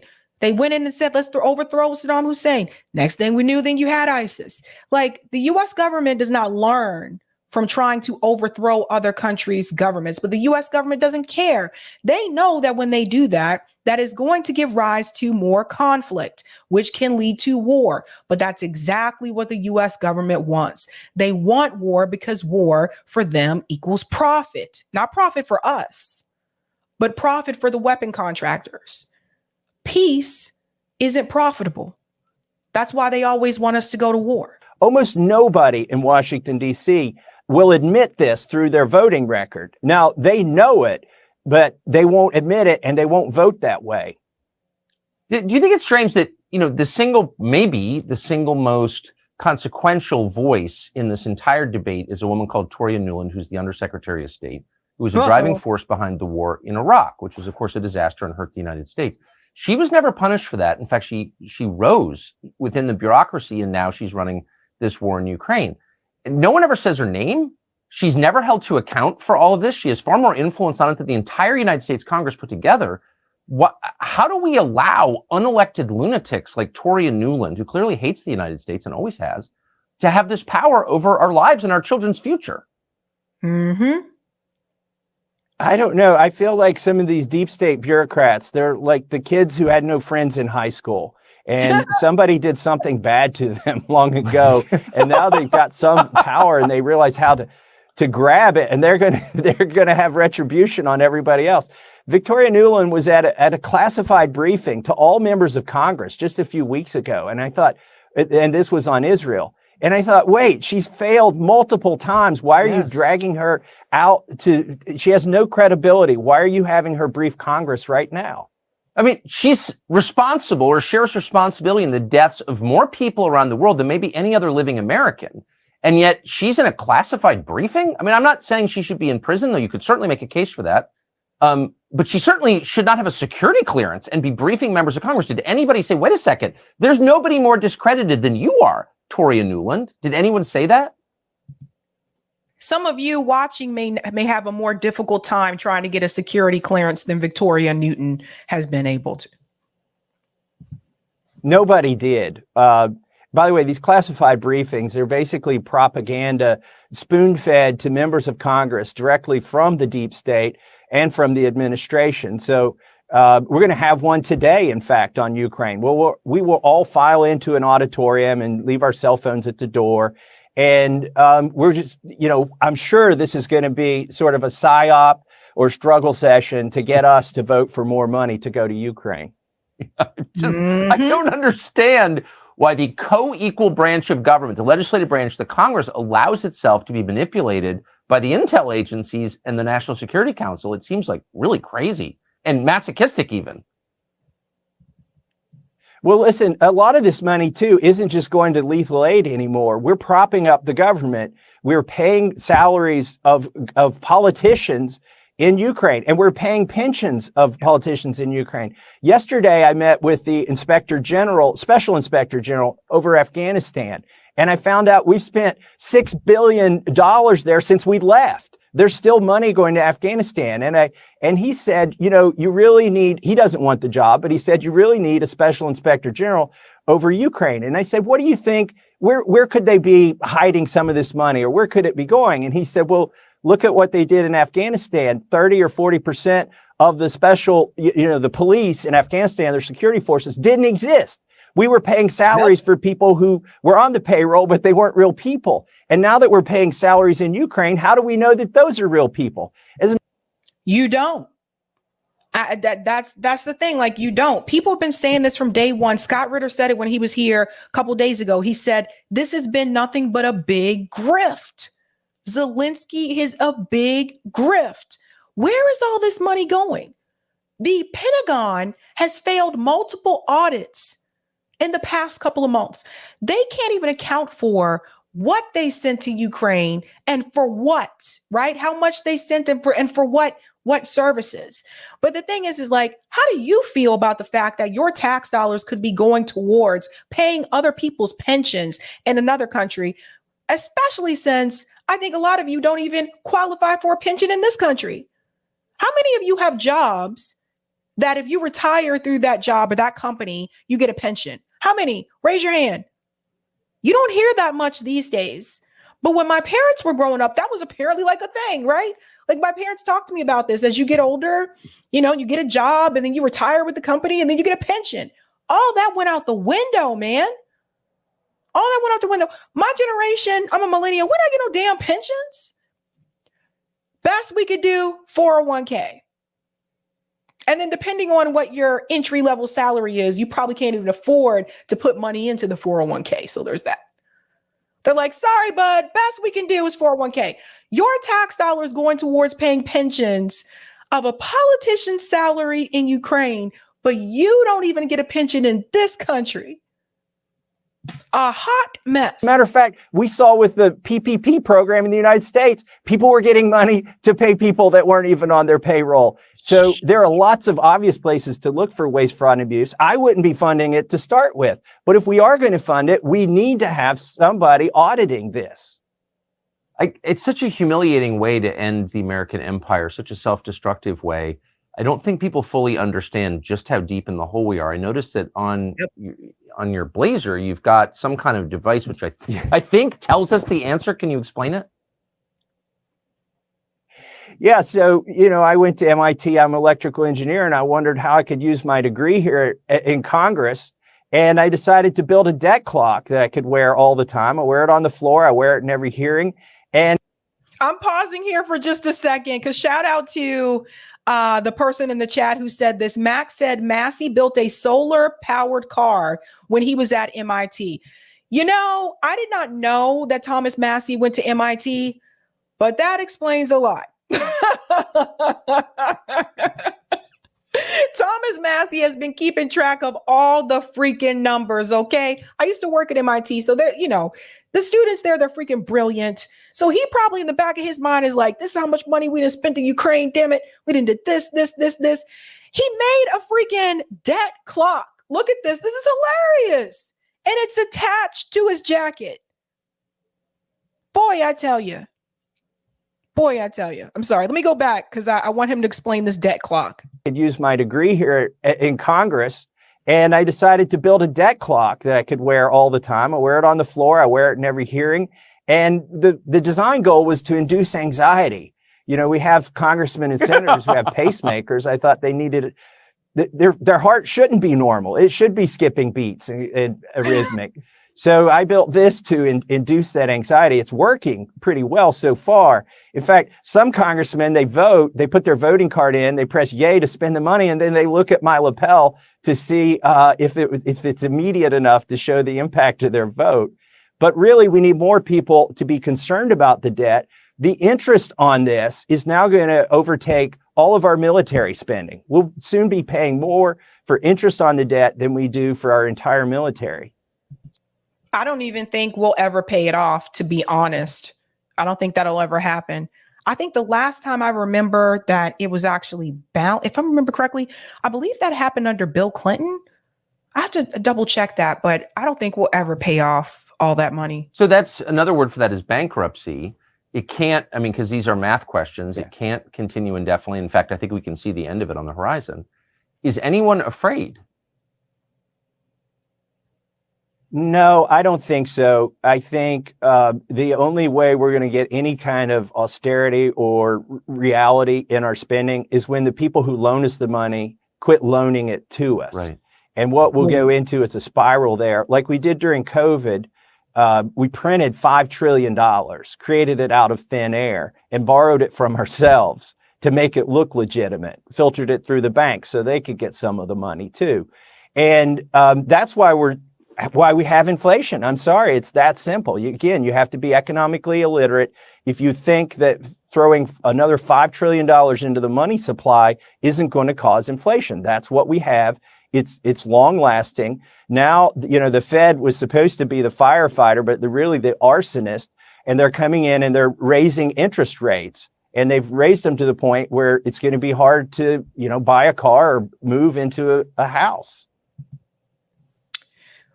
Well, and that's something that has been happening for several years. That is not a new thing. As long as I can remember, it's been difficult to buy a car or a house. But one thing I would mention to Thomas Massey is to explore MMT, right? Modern monetary theory tells us that deficit, that budget, the ceiling or whatever they talk about, that's actually a myth, right? So that's something I think that he should. If someone were to interview him, I think they should talk to him about MMT. Now, it gets worse because Joe Biden is actually now starting to hint towards the possibility of sending American troops to go fight against Russia. Keo says Biden is going to deploy American troops in Ukraine to fight Russia. So listen to this. He says it, I don't know, The way that Joe Biden says it here, he kind of sneaks it in, so you have to pay attention. I wanted to use this TikTok version because it has the captions. Listen to what he said. We've committed as a NATO member that we defend every inch of NATO territory. Then we'll have something that we don't seek and that we don't have today. American troops fighting Russian troops. American troops fighting Russian troops if he moves into other parts of NATO. We've committed as a NATO member that we defend every inch of NATO territory. Then we'll have something that we don't seek and that we don't have today. American troops fighting Russian troops. American troops fighting Russian troops if he moves into other parts of NATO. So you see what's happening now? Now Joe Biden, sorry, I thought it had captions on it. Now Joe Biden is trying to hint towards the fact that we cannot stop funding Ukraine because then Putin will move further into NATO. First of all, let's back up a bit. NATO moved further to Putin, right? NATO moved closer to Russia, which it was not supposed to do. That was the agreement. It did it anyway. But now he's starting to instill this fear in the people and say, if we don't continue to fund Ukraine, Putin's going to take over NATO, and then we're going to be facing a madman. I don't remember Russia saying that that's what they wanted to do. I don't remember them saying any of this, right? But this is what Joe Biden is doing. He's trying to instill fear in the American people to make you think this so that you agree with the money constantly going out the door to Ukraine. They're not going to win anyway. So how long is this supposed to continue? Are we supposed to continue to give Ukraine money for years? He's already considering it, folks. Bringing in American troops. And to that, I say hell to the no. Our troops should not go overseas to fight this freaking war. Let me go to some of the comments here. Thank you so much for the super sticker, Vera. Thank you for the super chat, Sparky. That's one reason why I say to make Ukraine Russia again, so BlackRock isn't rewarded with rebuilding it with U.S. taxpayer money. That's interesting. Thank you for this as well, Sparky. Make Ukraine Russia again. Thank you for this. Don't even leave a patch called Ukraine lest it remain a NATO and carpetbagger playground and money laundry, plus becomes a BlackRock property. You know, Ukraine's going to be a mess after all this is over. Their economy is going to be through. Thank you for this as well, Sparky. Make Israel Syria again. In those Ottoman Empire days, Jews and Arabs got along fine. They did get along fine until Zionism came in.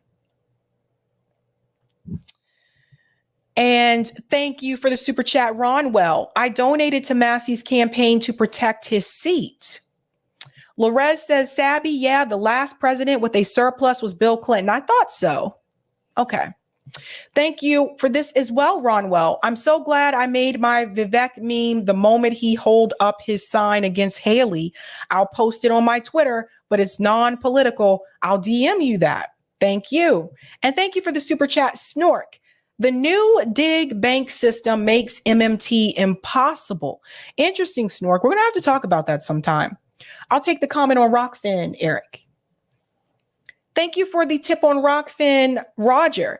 My Jewish senior senator of New York says it'll be the end of America if we do not finance the Ukrainian Nazis military, but is quick to call you anti-Semitic for being pro-Palestinian who are Semites also.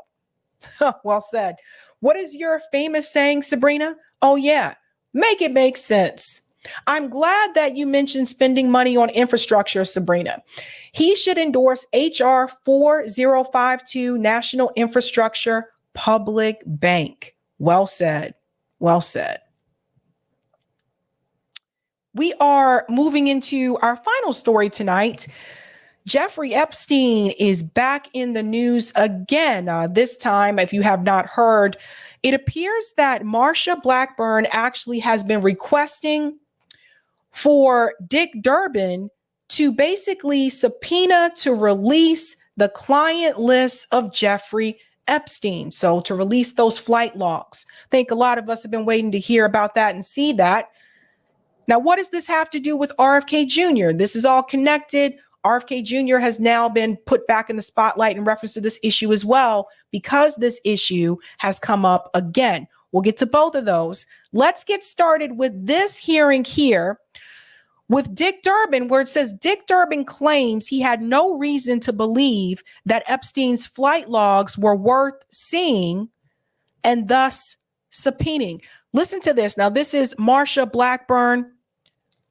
Don't get it twisted. She's horrible when it comes to Israel and Gaza, just FYI. But she is calling for the request to release those flight logs. Senator Blackburn, before you leave, I want to make a point for the record, since I understand you made some statements about the Jeffrey Epstein flight logs. There's a Fox reporter in the hallway who asked me about this, and I said I had not spoken to you one time about this issue. Chairman Durbin, can I ask you a quick question? Why won't you subpoena Jeffrey Epstein's flight logs? So who are you? I'm Hillary Vaughn with Fox. Fox, of course. I don't know anything about his flight logs. Why won't you subpoena them? Why don't you want to know? I don't know the issue. I know who Epstein was, but I certainly don't know anything about the issue. Well, he was charged with sex trafficking, so why don't you want to know who was utilizing his private plane? Never been raised by anyone. Well, Senator Blackburn has wanted to subpoena them, and there hasn't been a vote in your committee. Said a word to me, not a word. But aren't you curious, like, what high-profile or powerful people might be closeted predators and pedophiles? Doesn't that concern you? Of course.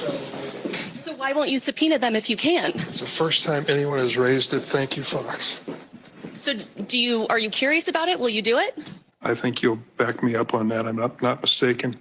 I didn't know that this was even a subject of your amendments, which, if you'll recall, you were the first on the list until the 2-hour rule was invoked. I don't know anything about this request on your part. I'll be happy to discuss it with you. But I haven't done any discussion with you to this point, correct? Mr. Chairman, I know, and I think you're fully aware that I had 2 amendments, one dealing with Epstein and Sotomayor. I brought it up previously. We have such an issue in this nation with the sex trafficking, human trafficking rings that have proliferated across this country, and it is damaging the lives of women and girls. We have got to step up and help them. Getting to the bottom of what happened with this Jeffrey Epstein case is going to be an important thing to do. Let me pause here for just a second. I'll come back in. You know why they don't want to do this? Why they don't want to release those flight logs? Because I'm pretty sure there are some very important names, very big names on those logs. Some people that you may admire. It might be people that I admire. We might be surprised who might be listed on there, but also there could be politicians that are listed on that list. Celebrities, billionaires, millionaires on that list. I mean, it's not like poor people and working class people were hanging out with Jeffrey Epstein. They weren't hopping on his jet and going to his private island. No, these are people, these are powerful people who have money and influence. Those are the people that was on the jet. Could be all kind of names on there. Royalty, you never know. That's why he doesn't want to release it. And it should be at the top of this committee's to-do list as we fight some of this proliferation of CSAM. There were 122 amendments, I believe, filed. I did not know that you would have 177. 177 amendments filed. So I have to confess I didn't know that you'd offer that amendment. Happy to discuss it with you, but I want to point on the record. You and I have never personally discussed this, have we? We talked briefly on the floor at the conclusion. You never mentioned what the subject matter of your amendment was. You said you wanted to offer In your committee, amendment. I brought up the subject matter of my amendments. Not in my 3 presence. weeks prior. Yes, sir. It was, I'll pull the transcript for you. I wish you would. Thank you. I wish you would. Now, all of a sudden, he seems to be surprised, caught off guard by this. He was not aware of this, right? Sure. Well, now this is bringing RFK Jr. back into the spotlight around this particular issue because RFK Jr. did ride on Epstein's jet. Now, that wasn't a secret. He didn't keep that secret. He's spoken about this before, but apparently there has been a conflict or contradiction in reference to his story, which I'll explain that after you see this video. RFK Jr. had an interview recently on Fox News with Jesse Waters. I think this is his name. Yeah, Jesse Waters. And I want to go ahead and get to that discussion because apparently it was this interview that sent off alarms for Newsweek, who he apparently had an interview with before about his experience on Epstein's jet. Now, Newsweek is now saying that RFK Jr. lied to them. Based off of what he said in this interview here. So shout out to Case Study QB for this clip. RFK Jr. full interview asking if he would fire the FBI director, asked if he was on Epstein's jet, and Democrats trying to keep him off the ballots. Let's dive in here. RFK Jr. is running for president, also a Catholic, and he joins me now. So would you, as president, fire the FBI director? Well, I would certainly question him about these issues. I think you were right to point out the different application of ethics here on a kind of a political line. We were horrified during the 1960s that the FBI had infiltrated the civil rights movement. It infiltrated the anti-war movement. As you pointed out, after 9/11, it began infiltrating innocent Americans who were attending mass. And you know, in the last couple of years in COVID, DHS was found also to be doing the same thing with the medical freedom movement. So I think this is bad, where it should not be a partisan issue. We should all be concerned. You know, my father, Jesse, in his first week as Attorney General, he was the senior law enforcement officer in the country. And of course, the Attorney General is in charge of the FBI as well. And he called all of the branch division heads into his office and said, I want you all to understand one rule, that during this administration, there is going to be no weaponization or politicization of law enforcement capacity in this country. If somebody's a Democrat or Republican, they get treated equally. And well, that would mean that if you were president, you'd. Let me pause here for a second. One other thing I want to add to, two things. Number one, things were a lot different during the time when his father and his uncle were in politics. Like, we didn't have, you know, these super PACs and political action committees. Things are a lot different now in reference to what you can and cannot do. I think people could be a lot more bolder back then. But one thing I do want to say as well, I would not be surprised if the FBI knows about whose names are on that flight log. I would not be surprised if they know about the client list. I would not be surprised if the CIA knows about that client list. I think there are multiple agencies and people who are keeping this hush, and for particular reasons, because of the names. I wouldn't be surprised. Bill Clinton is probably on that list, right? He's been known to go to Jeffrey Epstein's island as well.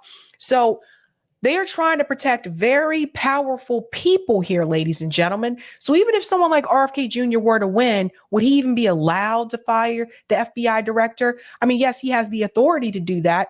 But again, who are the other agencies, the other people in place behind the scenes, organizations like AIPAC, et cetera? What are they going to allow someone even like him to do? Let's continue here. Have to fire the director because this guy is politicized the bejesus out of the Bureau. You weren't ever on Jeffrey Epstein's jet, were you? I was on Jeffrey Epstein's jet 2 times. I was on it in 1993, and I was on it and I went to Florida with my wife and 2 children to visit my mom over Easter. My wife had some kind of relationship with Ghislaine Maxwell, and they offered us a ride to Palm Beach. So I went then, and then on another occasion, I flew again with my family, with I think 4 of my children, and and Mary, my wife, to Rapid City, South Dakota, to go fossil hunting for a weekend.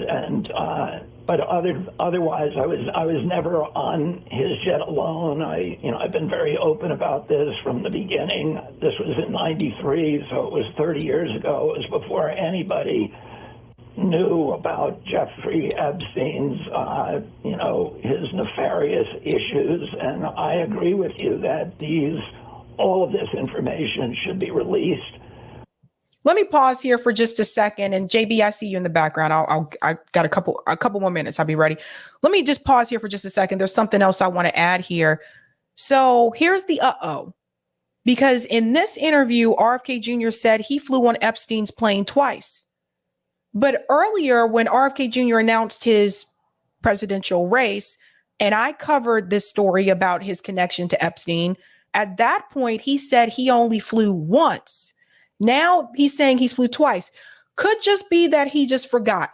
I don't know. But the other thing that he says here is, well, back then, no one knew what Epstein was doing. People did know what Epstein was doing. Not everybody knew back then, obviously, but obviously people did know what he was doing. Otherwise, he wouldn't have had clients. He had clients for a reason. He had clients that he could call and say, hey, I got these girls. They knew what he was doing. The people on that client list knew exactly what Jeffrey Epstein was doing. So there were people that knew. And RFK Jr.'s voice sounds shaky here. Now, I know, he's talked about this before. He has a voice condition, but he just seems a little bit nervous here in reference to this particular topic. But I'm going to show you in just a second what Newsweek said, because I told you, I'm like, this story is starting to change because that's not what was said before. And we should get real answers on what happened to Jeffrey Epstein and any of the high-level political people that he was involved with. All of that should be open to the public. It should be absolutely transparent. And, I don't see why any of those records would have any redactions in them. Why would we be hiding that from the American public? Well, you might not. This is RFK Jr. Trying to play dumb, though. He knows exactly why that would be hidden from the American public because of the profile of the people that are probably on that list. So he knows. If those records would have any redactions in them, why would we be hiding that from the American public? Well, you might not even outrageous. Get a chance to do that because Mark Elias, a hotshot Democrat election attorney, is trying to basically kick you off ballots. Okay, so then they go into the ballot access issue there. But let me show you where the difference comes in, people. This is Newsweek. Now, this was released yesterday.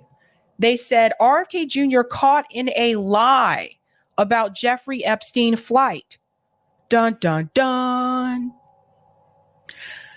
It says here, RFK Jr. stated in a televised interview on Tuesday that he had flown on Jeffrey Epstein's private jet twice, weeks after telling Newsweek that he had only taken one flight on the late financier's aircraft.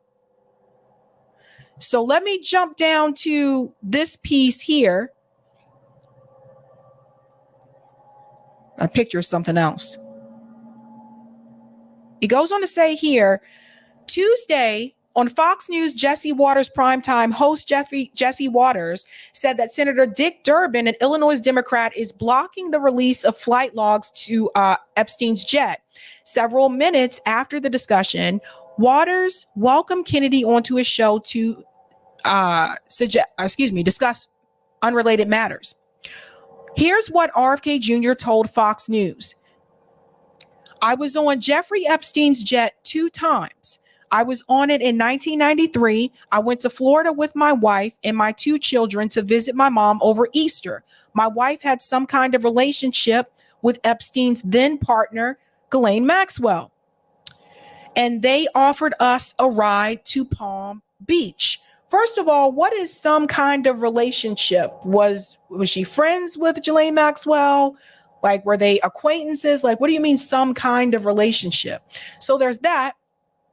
And so then it goes on to say here, Kennedy added that on another occasion, I flew again with my family, with I think 4 of my children and wife, Mary, to Rapid City, South Dakota to go fossil hunting for a weekend. Otherwise, I was never on his jet alone. I've been very open about this from the beginning. This was in 1993, so it was 30 years ago. It was before anybody knew about Jeffrey Epstein's nefarious issues. Remember, I said, obviously, it's not before anybody knew because he had a client list. And I agree with you that all this information should be released and we should get real answers on what happened to Jeffrey Epstein and any of the high-level political people that he was involved with. All of that should be open to the public. It should be absolutely transparent. Okay. Now, here's what RFK Jr. told Newsweek. Kennedy's recollection stands at odds with an emailed statement shared on his behalf with Newsweek on October 31st, in which a spokesperson for the former Democrat stated that he had only flown one time on Jeffrey Epstein's private plane. The occasion that Kennedy's spokesperson informed Newsweek about was the flight in 1993 from New York City to Palm Beach, Florida, when he visited his mother for Easter. It goes on to say here, Mary, Kennedy's wife, and 2 other kids were on a flight. Mary knew Epstein's girlfriend, Ghislaine Maxwell, who learned they were going to Palm Beach for Easter and offered their family a ride. The spokesperson added that the private jet trip was made possible by Kennedy's then partner, Mary Richardson Kennedy, who was friendly with Maxwell. Kennedy separated from his first wife, Emily Black, in 1992. Their divorce was finalized in 1994, the same year that he married Richardson Kennedy. Kennedy filed for divorce in 2010 from Richardson Kennedy, who died in 2012.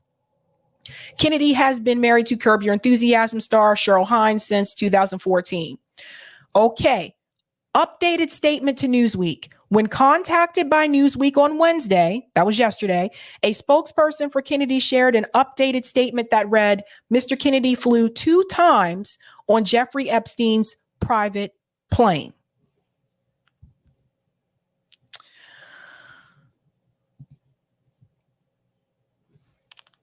So, I don't know. But long story short, what can I say other than obviously it sounds like there's some inconsistency there in the story. But the reality is those names should be released. Let's go to the poll and then I'll bring in JB. So what do you think is going to happen in reference to Epstein's list? Will Congress release Jeffrey Epstein's list? 14% of you say yes if there's public pressure. 54% of you say no under any circumstance. And 20% of you say some names may be released. And 12% of you say that you are not sure. Interesting. Thank you guys so much. If you haven't had a chance to do so, go ahead and smash that like button. That helps you out with the algo. Thank you so much. I'm going to go ahead and bring in my comrade JB, who has a special announcement. What's going on, JB? Hey, Sabs, so good to see you. Good to be back with you on your channel. Hello, everybody. Good to see all of you here as well, and all your smiling faces. Yeah, so one of the reasons why I wanted to come on, and you were so kind enough to bring me on, thank you so very much, it's a privilege, is that we are raising money right now for our mutual aid in Orlando. Of course, you know that Sabby and I are also part of Revolutionary Black Network. And so we have our prospective chapters. Of course, Sabby has hers here in Boston. Mine is in Orlando. And we are trying to raise money for that. So right now, what we're trying to do is we're trying to do a raising of $3,000 or about a third of the way to our goal. And we're trying to do that. I actually have a clip, if it's okay, if I can share. Yeah. So that we can share this as well. And so this actually shows 2 of the members of the chapter as well. And there's also captions. So if you guys can't hear what they say, you can also read it. So here we go. Hey, everybody. We are Orlando RBN Mutual Aid. JB, it might be easier if you just give me the link in the private chat and we can pull it up on the Type VNC. If you just put the link in the private chat on StreamYard and we'll pull it up on the Type VNC. Yeah, because we can't really hear it. Yeah. So we can share this with people. Yep. Got it. Okay. Did it go? I shared it. Yeah, I got it. Okay. We'll just pull it up here. You got it, Eric? Okay, you got it. Not allowing me to share.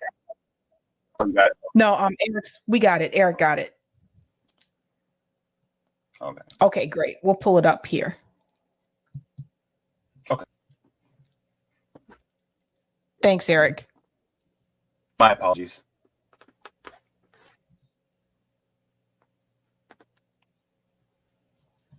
Oh, there's no volume.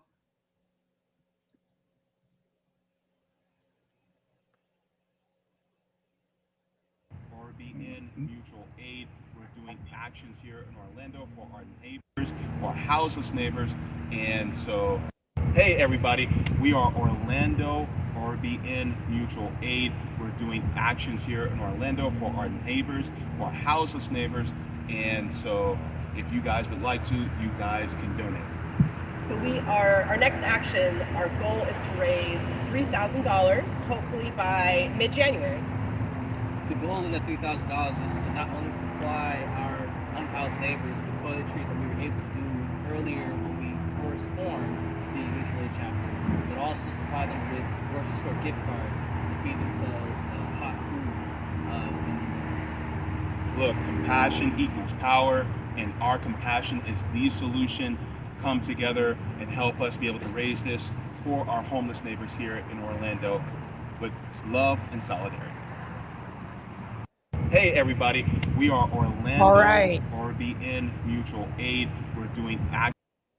So thank you so much. So JB, you sent me the Cash App. I'm putting this in the oh, I don't think that's a link. Where's the link to this? Let me see. Yeah, I don't know why it does. It says opens a new tab. It's just cash.app / $Orlando RBN. Cool. So, yeah. So just in case anybody is curious, I don't know why whenever you send links in the private chat, it does that. I can always send it to Eric and the DMs, but the issue is that a lot of us we are trying to do this, because one of the things that a lot of us say is that we always talk about solutions, right? We're always talking about how, what are we doing in order to help our communities out there on the ground? Because a lot of times, and this as being a content creator, especially in this space, is that a lot of times a lot of the issues that we cover can be depressing. It could be disconcerting. And so it's like, what type of power do we have? And, for instance, what you did last month in November, what, I'm doing here in Orlando, what many of us are RBN are doing, we're trying to say, you're not powerless. Let me, through my example, let you through your example, show the people, like, look, we're actually doing things on the ground. Come with us. Join us in order to be able to do these, because we want people to not feel hopeless or helpless. Really, it's like the old saying goes, we save us, right? And so I think that is the point, is that we have to save us. And in order for us to be able to do that, we literally have to take into our own hands in order to do the type of work that we need to, in order to usher things forward, at least to build class consciousness, build community, so that we can do more for our neighbors within our respective areas.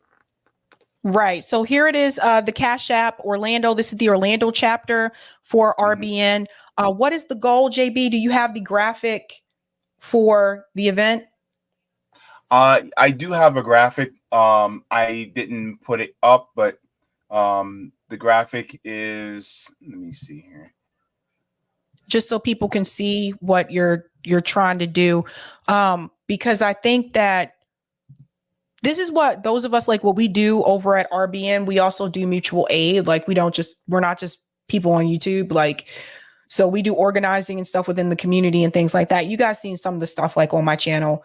But we just had like the food and clothing drive in Boston, which I think went really great. We got a lot of donations of clothing and food from you guys. So thank you so much. But it's just really about bringing this back home, right? Like we know there's a lot of problems within our country, but there are things that we can do within our own community. And that's what I look towards. I look towards what I can do within my own community, and not just what is a politician going to do, right? Because we know the politicians are corrupt. So here is that graphic here from JB, Orlando Mutual Aid. You can donate via Cash App. I think Eric had put that link in the chat. Fundraising until December 2023. The goal is $3,000. And this is for grocery gift cards, toiletries, and warm clothes. And JB, do you want to explain to everyone why grocery gift cards? Tell people why that's important.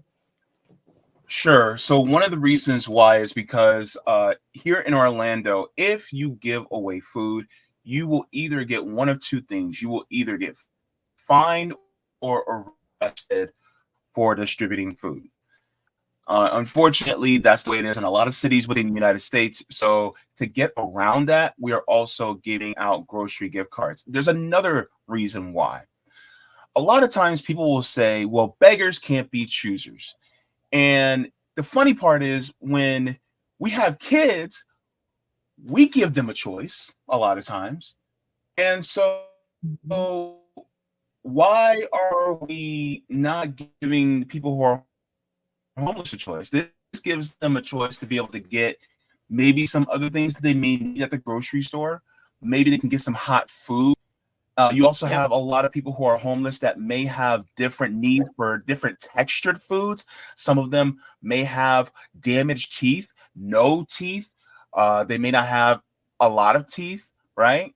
A lot of these people who may be homeless or houseless, they also, or the unhoused, they also may have different dietary restrictions. So we don't just want to make food and just say, oh, this is what we have. And if we don't have what you can eat, then, oh, well, you know what I'm saying? So it's also kind of a multifaceted reason as to why. So it keeps us out of jail. So we don't have to raise money for bail funds.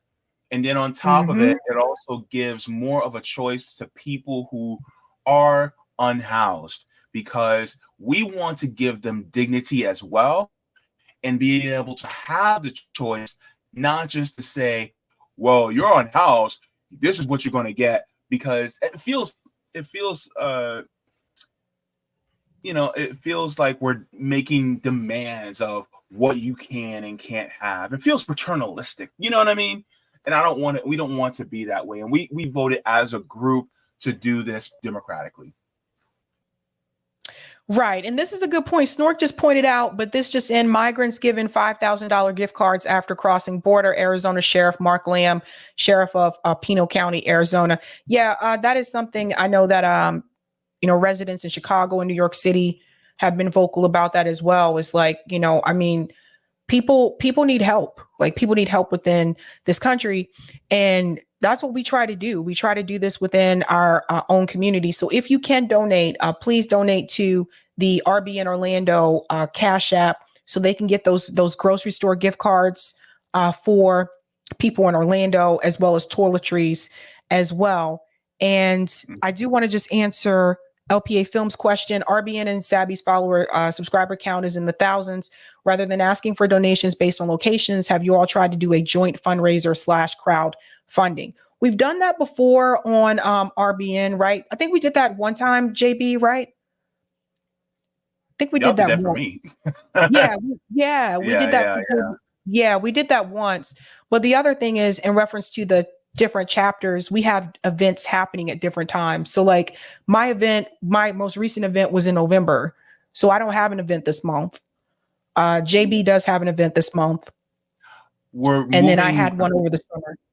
Well, we're going to be moving the event back to the beginning of February because it is too close for us, because we have to raise the funds, and we democratically came together as a group and we made the decision that we're going to have to push it back to the first week of November.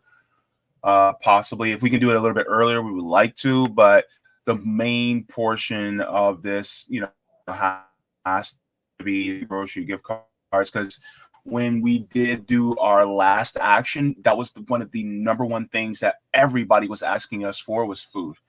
And it was heartbreaking because we literally had people go, yeah, the toiletries are great, but I need to eat. And it was just heartbreaking. And as we were walking, and one of the members came, he remembers, he was with me when a gentleman approached us, and it was just, we just didn't have it. And and then on top of it, we could carry some of the food, but a lot of the food would have to be cold food, would have to be food that's non-perishable. And carrying things like granola bars, well, what if he has issues with his teeth? You know what I'm saying? That is going to be difficult for him. So unfortunately, we didn't have that, but we want to make sure that this is one of the first things that we have, because there is grocery stores within close proximity to the areas that we'll be going to for this next one. And they also have a deli. We can get hot food there as well. Yes, well said. Hot food is also important. So again, if you guys can donate to RBN, the Cash App is Cash App $Orlando RBN. Their goal is $3,000, and that's for grocery gift cards, toiletries, and warm clothes. Mm-hmm. Yeah, Awesome. and just as a special note, Sabs, number one, congratulations on 60,000 subs. I'm so proud of you.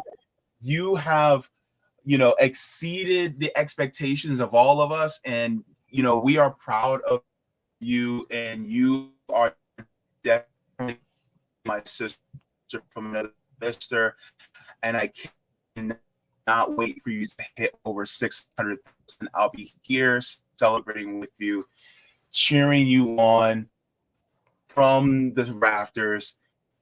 Just to let you know, you're my sister and I love you. Oh, thanks, JB. I love you too, man. Oh, thanks. That's really sweet. I've exceeded my own expectations, JB. My expectations was to get to 10,000 subs, and that's it.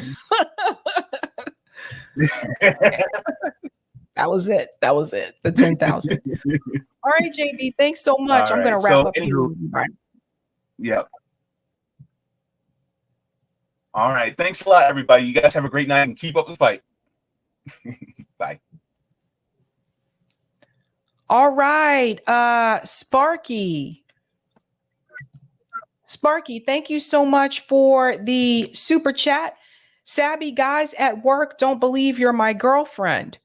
Then say a gorgeous and brilliant girl like Sabby would never be interested in a knuckle-dragging lowbrow like me. Tell them you're my girl. I am not Sparky's girlfriend. I'm sorry. I am not Sparky's girlfriend. I am married. I just want to be clear about that. Thank you for the super chat, LN. I knew politicians and elites were involved with Epstein's crimes once the government had him killed while in federal custody and there was no camera footage. Boom. Well said, LN. We're going to head out on a funny note. I want to make you guys laugh. So we're going to head out with this tonight. Someone made this. I don't know who did this, but someone made fun of Mitch McConnell and they made him an actual turtle. Check this out. We need a laugh. McCarthy took office with a commitment to America. Not only that, but when I needed him the most, he was able to flip me upright. Sometimes I retract into my shell in order to avoid some of the drama that we've seen recently, but McCarthy was able to get my head unstuck from that position. Together we were able to cross the finish line, albeit very slowly. McCarthy took office with a commitment to America. Not only that, but when I needed him the most, he was able to flip me upright. Sometimes I retract into my shell in order to avoid some of the drama that we've seen recently, but Speaker McCarthy was able to get my head unstuck from that position. Together, we were able to cross the finish line, albeit very slowly. Oh man, I figured you needed some laughs this week. But other than that, guys, I'm out of here. Have a good night. Keep up the fight.